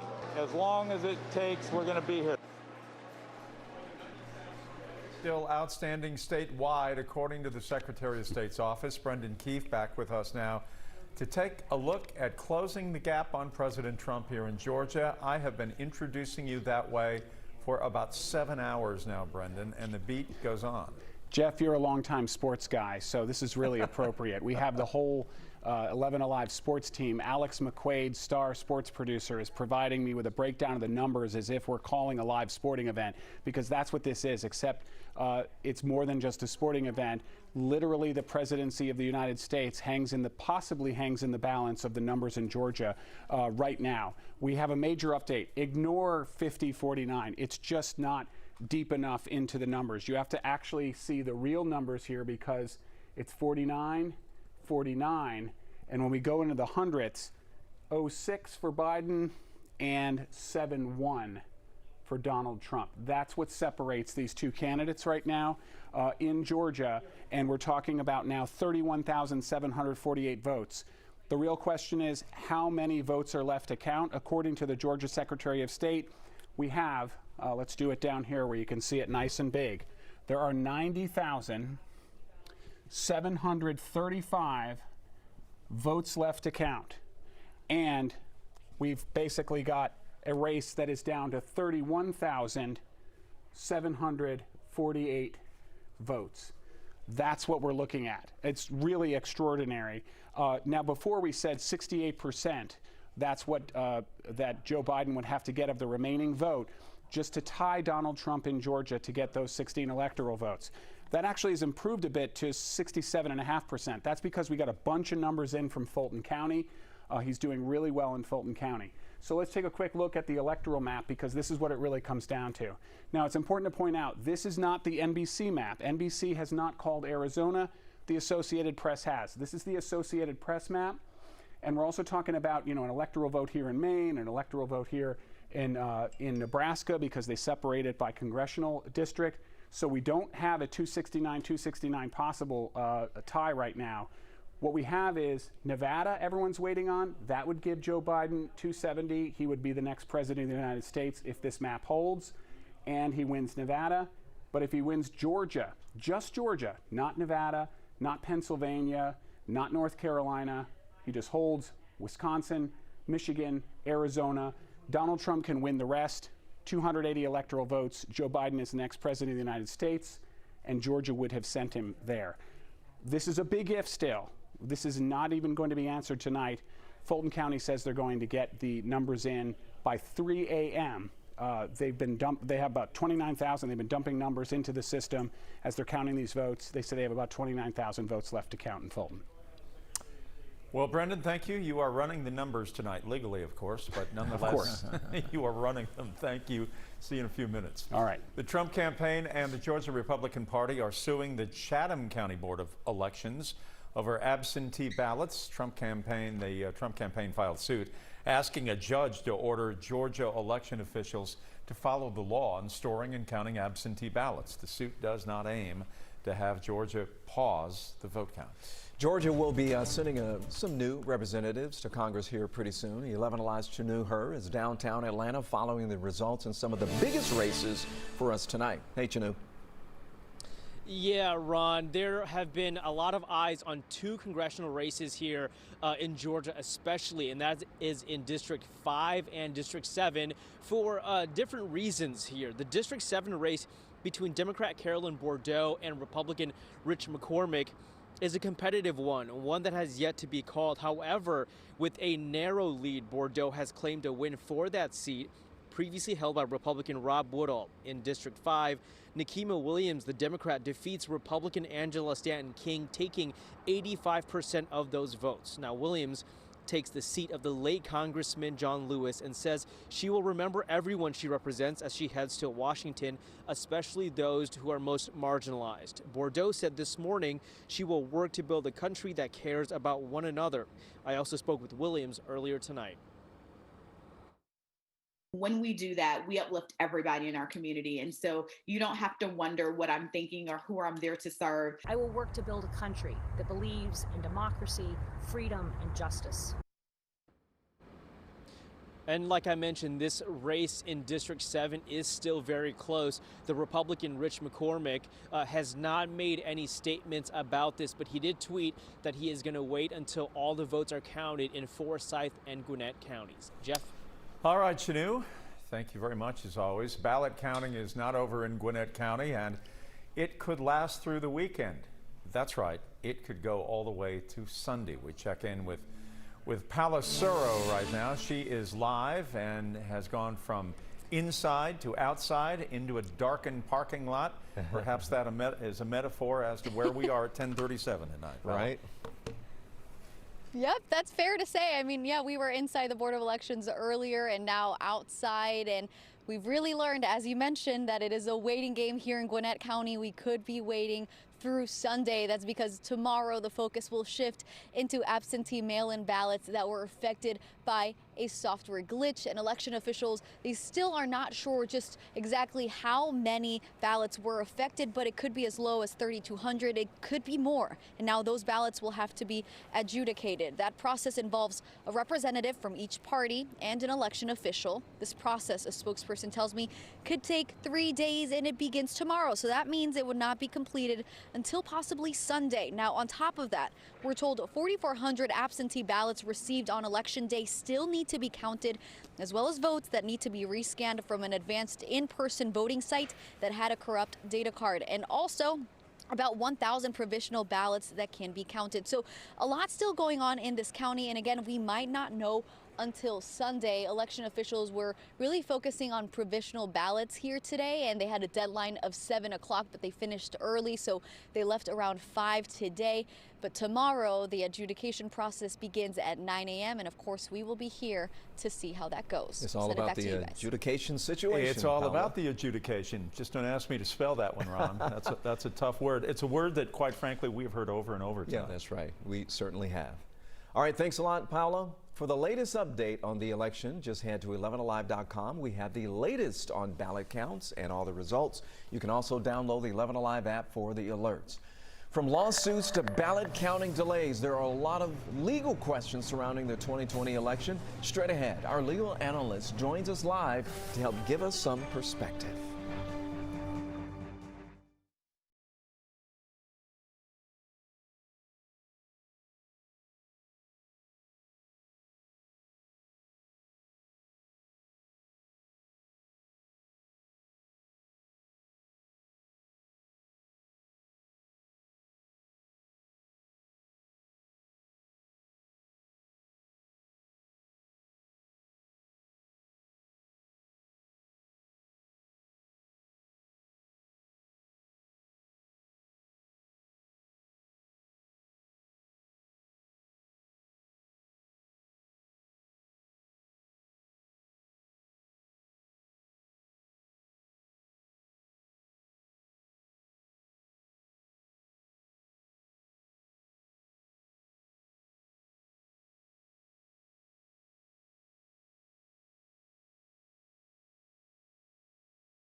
President Trump is suing Georgia, Michigan, and Pennsylvania. His campaign is focusing on the Chatham County Board of Elections, asking a judge to order the county to secure and do all the account for ballots received after 7 p.m. on Election Day.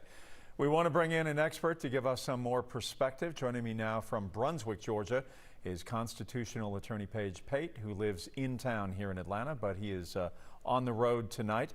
Let's talk about the certification page of this and the questions about it and the ramifications thereof. Well, Jeff, I think it's important for everyone to realize that even when we have a final count in Georgia, the vote is not final until it's certified, both by the county and the Secretary of State.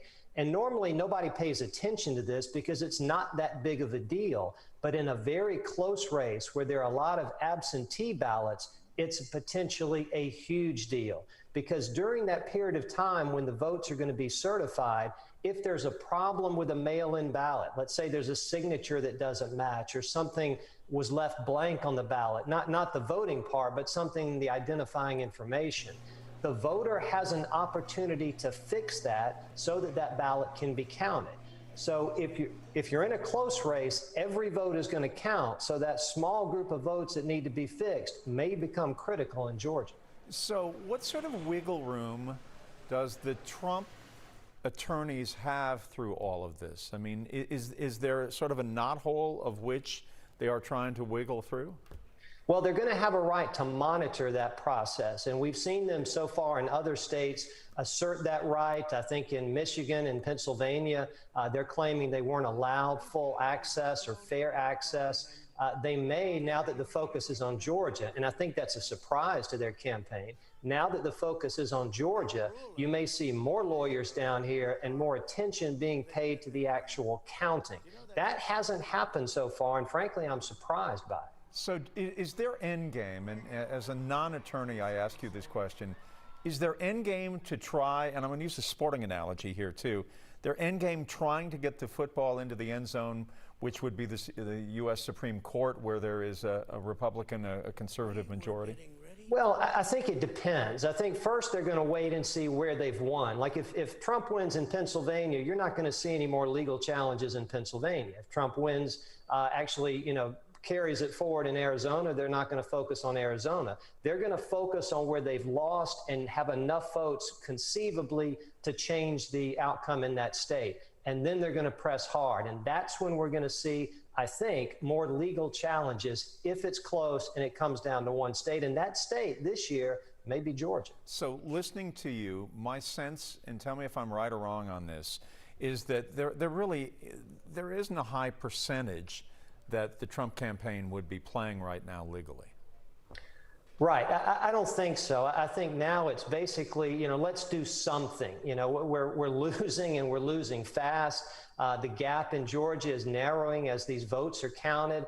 We got to do something. Even if we can't stop the counting, let's at least get in there, get something filed so that we can later, as the certification process moves forward, maybe raise some legitimate questions. It's basically just trying to get your foot in the door for, I think, an eventual challenge if the focus becomes Georgia. Do you think it eventually impugns the credibility of the decision that 50% of Americans might not buy, given the fact that the Trump campaign has opted to try to say that, look, it's not legit? Yeah, I think that's a real possibility. I mean, I read this lawsuit filed in Chatham County. It's very thin. There are no specific allegations of fraud, but it stinks, right? I mean, we now have a lawsuit saying that something may be going wrong with the voting process in Georgia. It's a dangerous distraction, because I think at the end of the day, this election in Georgia has gone very smoothly. I mean, we've had some problems, but no evidence of actual fraud. And that's amazing given how many eyes are on this right now. So you don't see any correlation legally to what transpired back in 2000 with Bush and Gore? I don't at this point, no. I don't think it's an issue of question of counting the ballots, although that may happen once we get into the certification process. And that's why that window after today, after this week, becomes critically important. Well, yesterday it was about the campaigns. Today it is about those who count the votes. Tomorrow it will be about the attorneys. So thank you very much. Paige Pate from Brunswick, as always, we appreciate it. Thank you, Jeff. Chris? Really nice day out there today, a lot of sunshine. We gave it an 11 on the wasometer, and I didn't hear any complaints about that today because I think everybody thought that today was a near perfect day with a high of 69 degrees, and we should be at 68 for this time of year, so we were pretty much right on target, just 1 degree above the average. It was a little bit cool this morning when we got down to 44, but you know, we did have some 30s earlier in the week in those mornings, so that wasn't too bad this morning at 44. That's about 4 degrees below the average. We should be around 48 this time of year. Still watching that surplus. It is shrinking a little bit, but we're still 19.5 inches above where we should be in rainfall for the year. Now take a look at the temperature today. I mentioned that low and high, but this is how it all kind of timed out here. The low this morning was around 6 o'clock, right when we were at 46 degrees. Then when the sun came out, watch how the temperature started rising, and we had some pretty good jumps there from 52 at 9 to 57 at 10, 63 at 11, and then we kept on moving up in the afternoon, getting up eventually to near 70. That was around the 3 o'clock hour, and then we started cooling down again. Right now we're in the mid 50s, and we'll see those temperatures cooling down faster in some areas than it is in others. Like south and west of the city, we have mainly clear skies, calm air, and so we're having a little more radiational cooling there. We're in the mid 40s and 47 in Rome at this hour, but 50s on the north side here in metro Atlanta. Covington, you're in the 40s.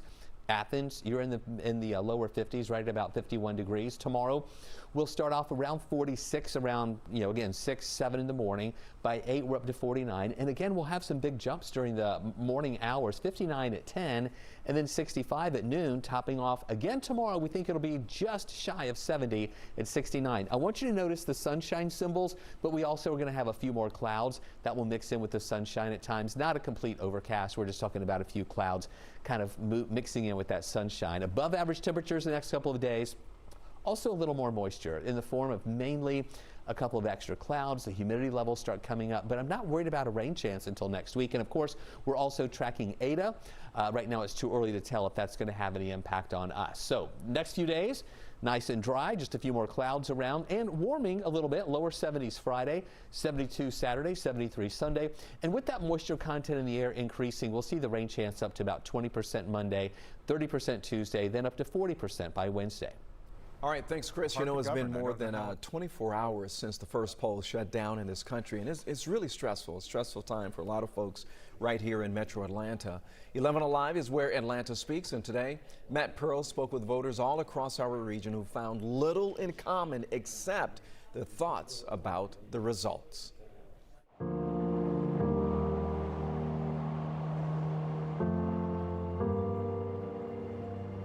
I live in Dekalb County. Over in Oakhurst. Outskirts or the suburbs. Gainesville, Georgia. I support Biden. Biden.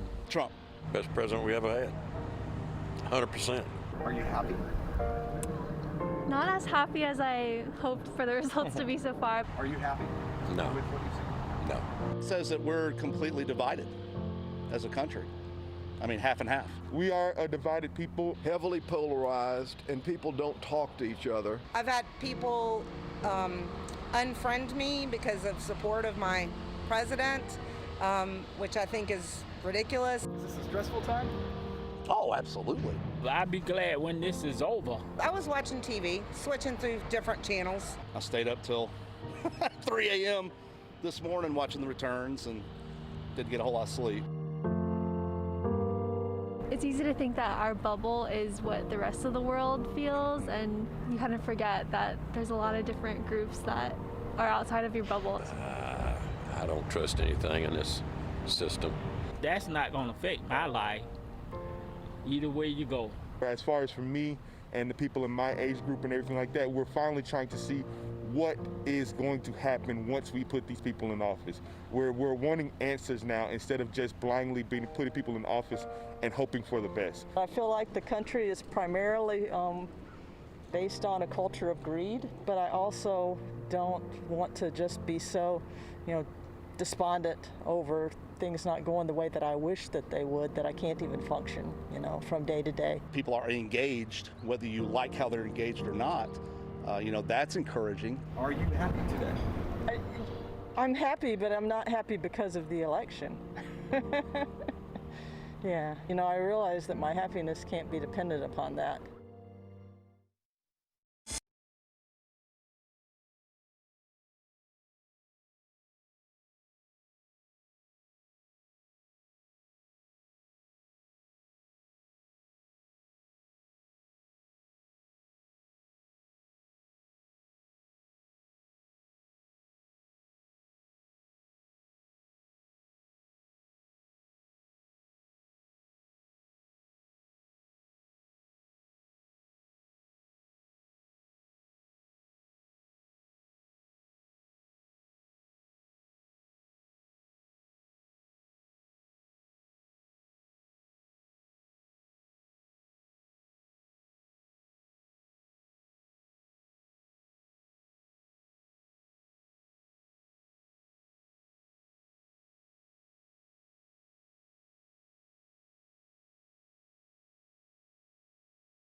So every selection or election day, news networks and websites have called some states the moment the polls actually close. But how are they able to do this? Evan Kozlon verifies. So let's verify what determines when a race can be called. Here are sources, the three big organizations that call elections: the Associated Press, Decision Desk HQ, and Edison Research. They all use a combination of things like historical election results, demographics, exit polls, nationwide surveys, voter registrations, voter files, and votes as they're reported to localities to make their projections. Here's what Drew McCoy, the president of Decision Desk HQ, told our researchers. But what you're really looking for when you're calling an election is you're really calling a loser more than a winner. Larry Rosen, the co-founder and president of Edison Research, agreed, saying they'll call a race when they determine that there is less than a 0.5% chance that the other candidate will catch up. The Associated Press told our team that they'll call a race when, quote, we conclude that the trailing candidate will not catch the leader. And just a reminder, these are projections. Many states will be counting ballots for days to come. All right, that's it for us for now. Thanks for watching 11 Alive Prime Time. Ron has a plate coming up on 11 Alive. You'll be with us.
From 11 Alive News, Up Late starts now. Thanks for staying up late with us. I'm Aisha Howard here with Ron Jones and Jeff Hullinger. Right now, votes are coming in that could decide the presidential race right here in Georgia. And this is a big deal because all eyes are on our state right now as we speak, as the Electoral College could come down to the wire. The count could stretch on for a day or so. So this is a breakdown of the votes right here, right now. And you see how razor thin the margin between the two candidates are right now, 50 to 49%. But the popular vote is extraordinary. When you take a look at how many people have voted, how many have now cast their ballot, look at the difference between President Trump and Joe Biden. It is extraordinary, unbelievable, really, and we will give you an update as to how it is transpiring in the minutes and the hours ahead. We'll look at it also county by county. Now, President Trump is fighting to hold his lead. The Trump campaign and the Georgia Republican Party filed a lawsuit against the Chatham County Board of Elections tonight. They want a judge to order the county to secure and account for ballots received after 7 p.m. on Election Day. So this is a look at the Electoral College map as we speak tonight. Georgia is one of the 5 states still not called by the Associated Press. By that count, Biden needs just 6 Electoral College votes to win the presidency. Our top story tonight right now, folks, is the counting that's going on as we speak right here in Georgia. Less than 100,000 votes still need to be counted. A bulk of those votes are in Metro Atlanta. We have team coverage for you tonight trying to break down the process. We're going to kick things off right now with John Sherrick. And they say they're going to stay here all night into the early morning hours, keep at it until they are done. Workers here are processing the last of all the absentee ballots that were cast in Fulton County this election. More than 140,000 absentee ballots in all. They're processing them one by one, and they are nearing the end. At last count, they were down to the last 24,000 or so ballots. They open each envelope, inspect each ballot, then they scan each ballot onto a card and then send the card to another location where all the ballots are actually counted. Richard Barron is the director of Fulton County Elections. We're trying to make sure that every ballot is counted, and we expect to be here. We're bringing in some more fresh people because we've had people here all day. We expect this to go probably until midnight or more. It is a process that they follow for every election, and they expected that it would take them this long this time because of the huge number of absentee ballots this year. So they are expecting that all of the absentee ballot results will be posted along with the entire Fulton County vote results probably sometime in the morning.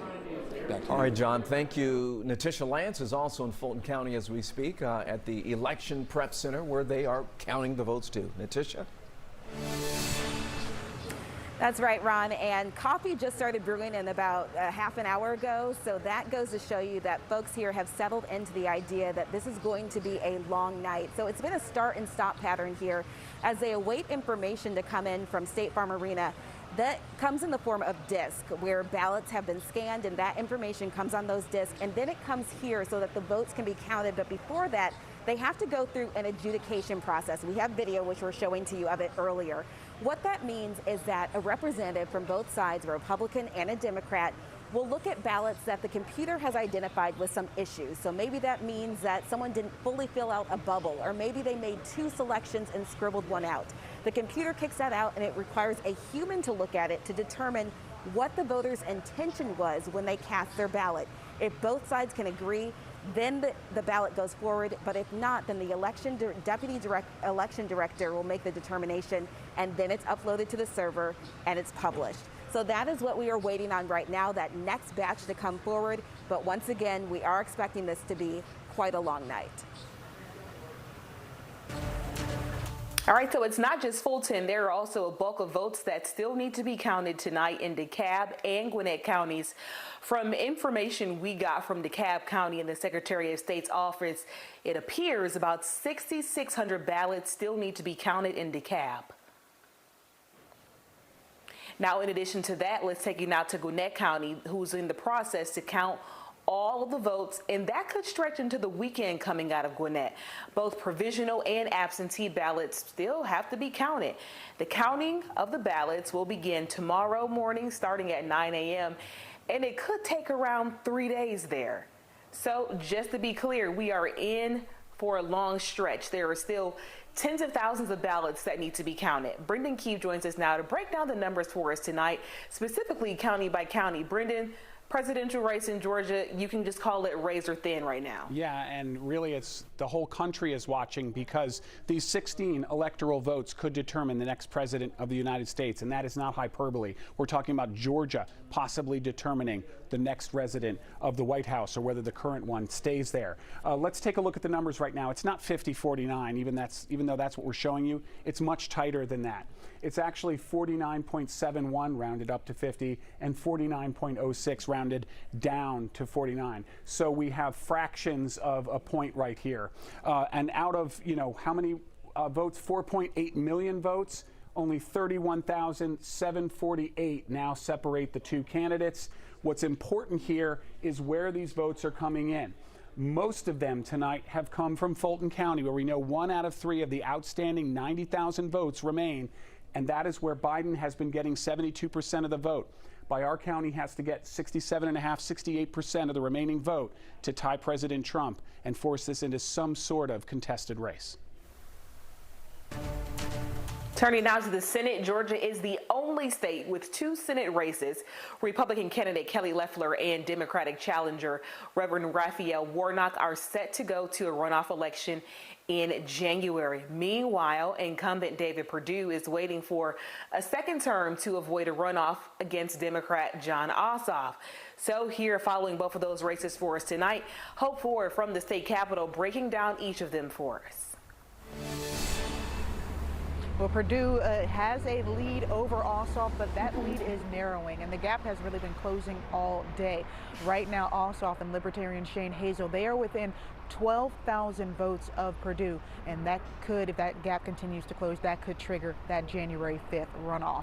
Now, both campaigns have been pretty quiet all day, which is a little bit different from the rapid back and forth we've seen from them in the past few weeks and months. Now, while Purdue had a decent lead last night, when those ballots started being counted in the metro areas where Ossoff's main base of supporters are, that's when the lead Purdue had started to shrink. Now, on to the Warnock-Loeffler race. It is now a one-on-one battle after 19 candidates were eliminated. They were the only ones in that race to each receive over 1 million votes, so you can kind of see the popularity come through there. Now, while they really didn't attack each other before Election Day because the Republicans were kind of infighting between Loeffler and Doug Collins, now they're taking aim at each other. Loeffler calling Warnock the most radical candidate in the country, and Warnock calling Loeffler extreme. But both are also saying they have Georgia's best interests in mind.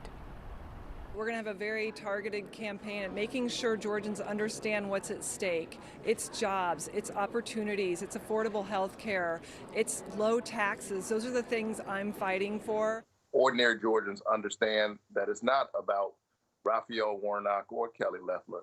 Health care is on the ballot. A livable wage is on the ballot. Voting rights is on the ballot. Lots of campaigning for Warnock and Loeffler, and now we will wait to see if Purdue is going to keep his lead and keep his seat, or if it will be round 2 for him and Ossoff as well. Jeff? All right, Hope, thank you. With tens of thousands of ballots still not counted, there's a lot to unpack tonight. Joining us for some insight, Dr. Andra Gillespie from Emory University. And on the legal side of things, we have attorney Paige Pate from Brunswick, Georgia tonight. Dr. Gillespie, let's begin with you. If you are a betting woman, do you like Joe Biden's chances as you take a look at the breakdown that we've seen from Brendan Keefe? He's got good chances. I mean, there are more available votes out there in Democratic-rich areas than there, is a gap between him and President Trump. So, I mean, he's in a pretty good shape. He's in pretty good shape right now. Is that the difference tonight if it does go his way? I would say yes. I mean, we still have to wait to see how all the votes go. He's not going to get all of those outstanding votes, but if they continue to break in the way that they are, we are probably looking at Joe Biden pulling ahead. Paige Pate, I'm looking at your Twitter feed right now, and you have tweeted this. I just read the lawsuit in Chatham County, Georgia. No evidence of fraud or actual violation of Georgia election code. It's purely speculative. If that is true, then what is the purpose from the Trump campaign to file a lawsuit they know they cannot win? Well, Jeff, I think they felt the need to do something. I mean, they can't stop the counting of the ballots. So at this point, they figure they can file a lawsuit, maybe get their foot in the door for a later challenge, because even when all the counting is over, the election is not going to be certified for at least another week. So we're into the recount territory now. So I would not be at all surprised if, as a result of this lawsuit and other challenges, they request a recount in Georgia. And that means we're in for a long few weeks and perhaps longer. I only have seconds left. Are they then trying to get it to the U.S. Supreme Court, which would be more friendly toward the Trump campaign? Potentially. They don't have a great legal issue here in Georgia like they did in Pennsylvania about voters' ballots coming in late and being counted. That was never an issue in Georgia, so they'll have to find something that they have not identified so far. In this lawsuit, it ain't it. Paige Pate, thank you. Dr. Gillespie, as always, thank you. We appreciate both of your insight. So right now, the Biden and Trump campaigns are taking different approaches as a handful of those battleground states are still up for grabs. So the former Vice President Joe Biden addressing the nation today saying every vote needs to be counted. We, the people, will not be bullied. We, the people, will not surrender. My friends, I'm confident we'll emerge victorious. Mr. Biden says that he's confident once all the votes are counted, he will be elected president. Meanwhile, the Trump campaign is planning to fight all of this in the courts, challenging mail-in ballots in Pennsylvania. My father is up by almost 500,000 votes in this state, with 86% reported, and plenty of red counties left to go. Plenty of red counties left to go. We're going to win Pennsylvania. The Trump campaign also declaring victory in Pennsylvania, and it's worth noting here, folks, that hundreds of thousands of votes still need to be counted in that state.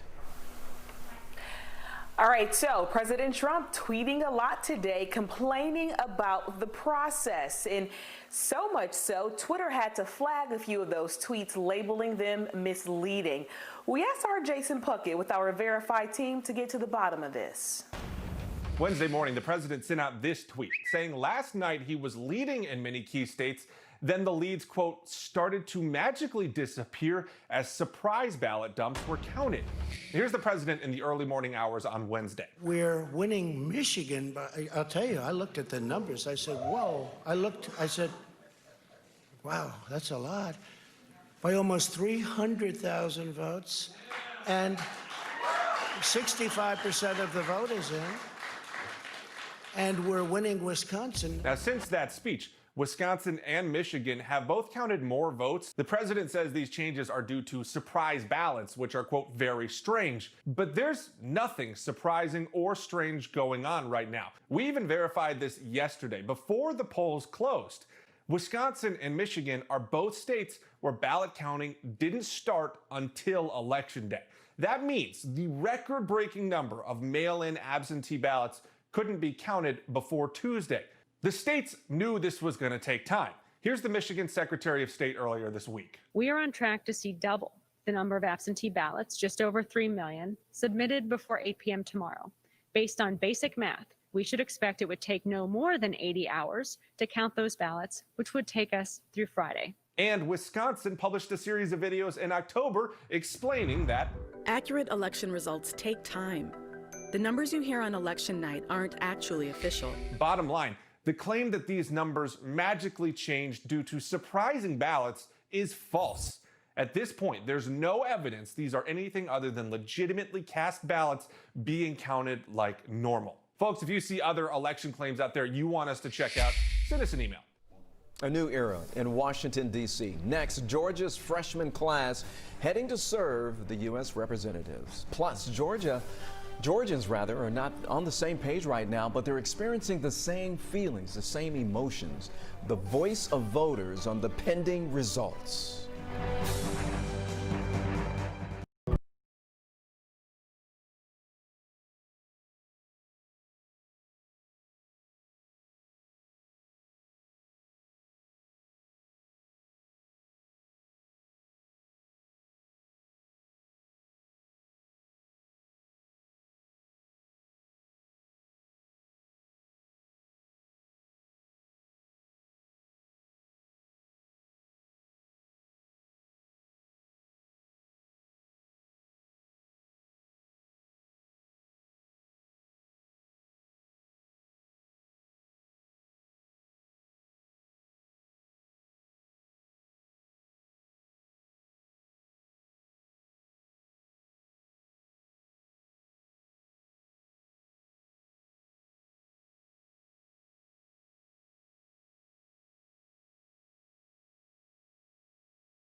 Georgia will be sending a few new representatives to Washington, D.C. soon. Chanuhur is in downtown Atlanta following results in some of the biggest races for us tonight. Chanu?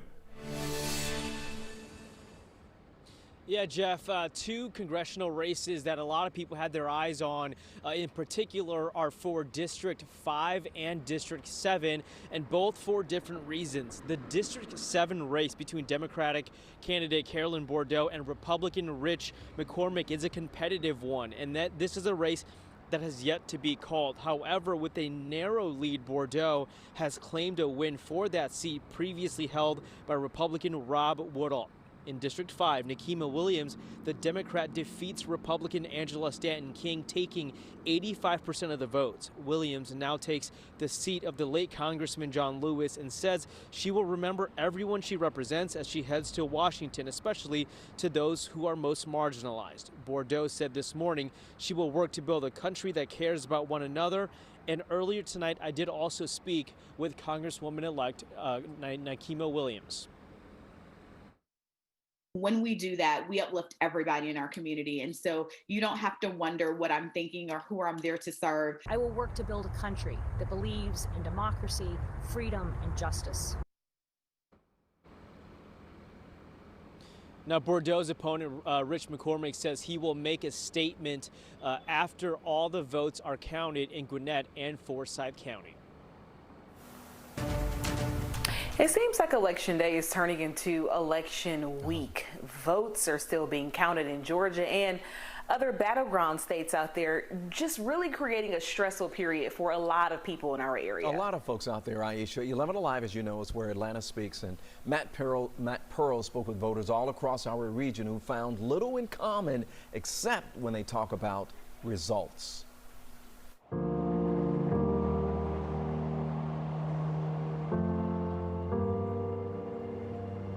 I live in Dekalb County. Over in Oakhurst. Outskirts or the suburbs. Gainesville, Georgia. I support Biden. Biden. Trump. Best president we ever had. 100%. Are you happy? Not as happy as I hoped for the results to be so far. Are you happy? No. With what you've seen? No. It says that we're completely divided as a country. I mean, half and half. We are a divided people, heavily polarized, and people don't talk to each other. I've had people unfriend me because of support of my president, which I think is ridiculous. Is this a stressful time? Oh, absolutely. I'd be glad when this is over. I was watching TV, switching through different channels. I stayed up till 3 a.m. this morning watching the returns and didn't get a whole lot of sleep. It's easy to think that our bubble is what the rest of the world feels, and you kind of forget that there's a lot of different groups that are outside of your bubble. I don't trust anything in this system. That's not going to affect my life, either way you go. As far as for me and the people in my age group and everything like that, we're finally trying to see what is going to happen once we put these people in office. We're wanting answers now instead of just blindly putting people in office and hoping for the best. I feel like the country is primarily based on a culture of greed, but I also don't want to just be so, despondent over things not going the way that I wish that they would, that I can't even function, from day to day. People are engaged, whether you like how they're engaged or not. That's encouraging. Are you happy today? I'm happy, but I'm not happy because of the election. Yeah, I realize that my happiness can't be dependent upon that.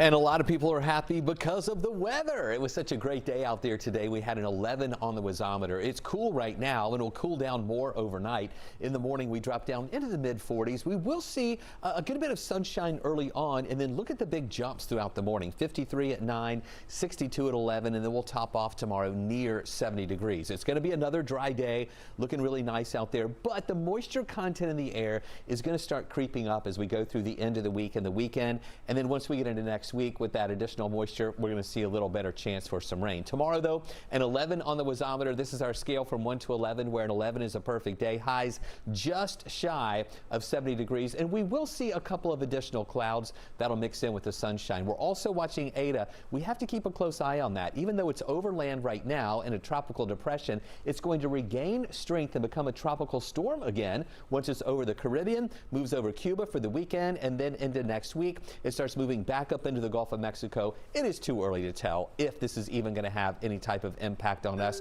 but we'll keep tracking it for you and have more into next week. In the meantime, enjoy the dry weather for the end of the week and the weekend. Partly cloudy Friday, Saturday, and Sunday. Highs in the lower 70s.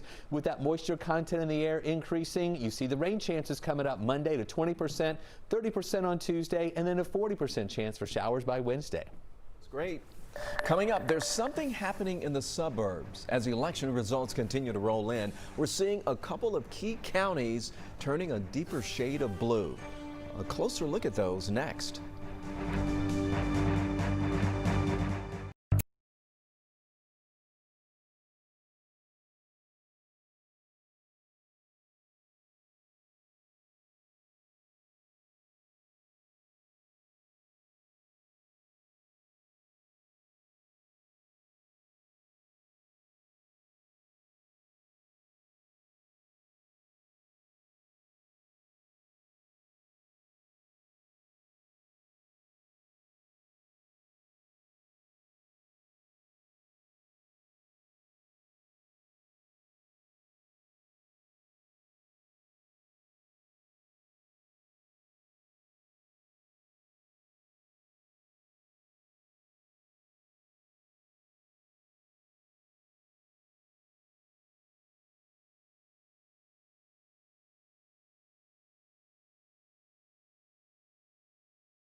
Another Georgia county still counting thousands of ballots today is Cobb County. And election results there so far have shown that the county is turning even more blue after flipping in 2016. 11 Alive's Joe Hinkey has more on the trends we're seeing there and in Gwinnett County.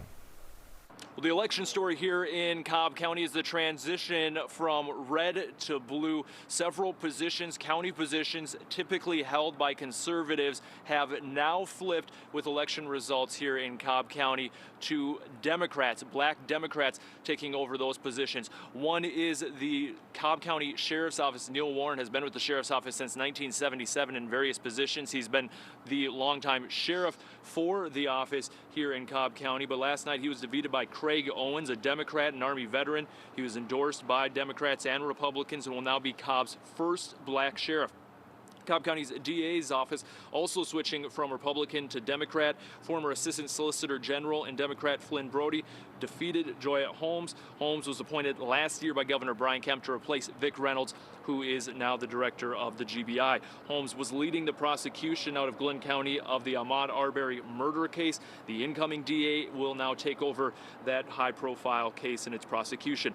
And the top seat in the county was won by a Democrat, Lisa Cupid. She ousted incumbent Republican Mike Boyce, making her the first African-American woman elected county commission chair in Cobb. Cupid talked with us earlier today about her victory. Hoping that other people will be inspired. If it's history making, it's just history making for anyone that believes that they can get through a challenge and overcome and get to something better.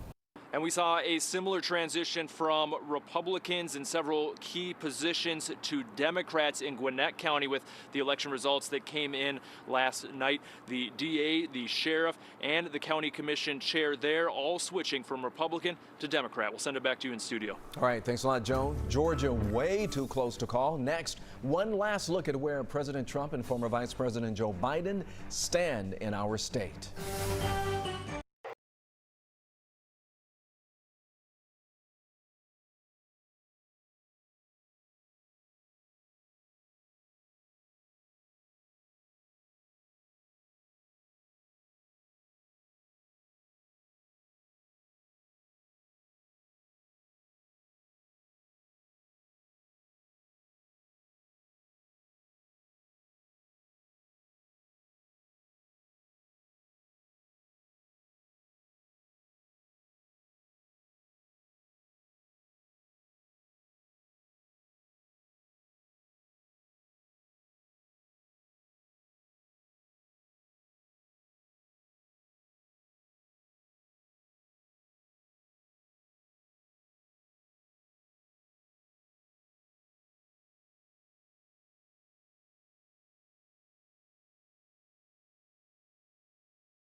And we've got a big update now from Fulton County. We've been waiting for these numbers to come in. We just got 27,800 new vote counts in. There's a net of 16,435 of those went to Biden. He got 22,118 to Trump's 5,683. We don't know the updated count yet. What we do know is he just got 16,435 more votes. The count goes on. Georgia's still in play. Okay, Guys. thanks a lot. We really appreciate that. Thanks for staying up late with us tonight, folks. You can always go to 11alive.com for more election results. Good night.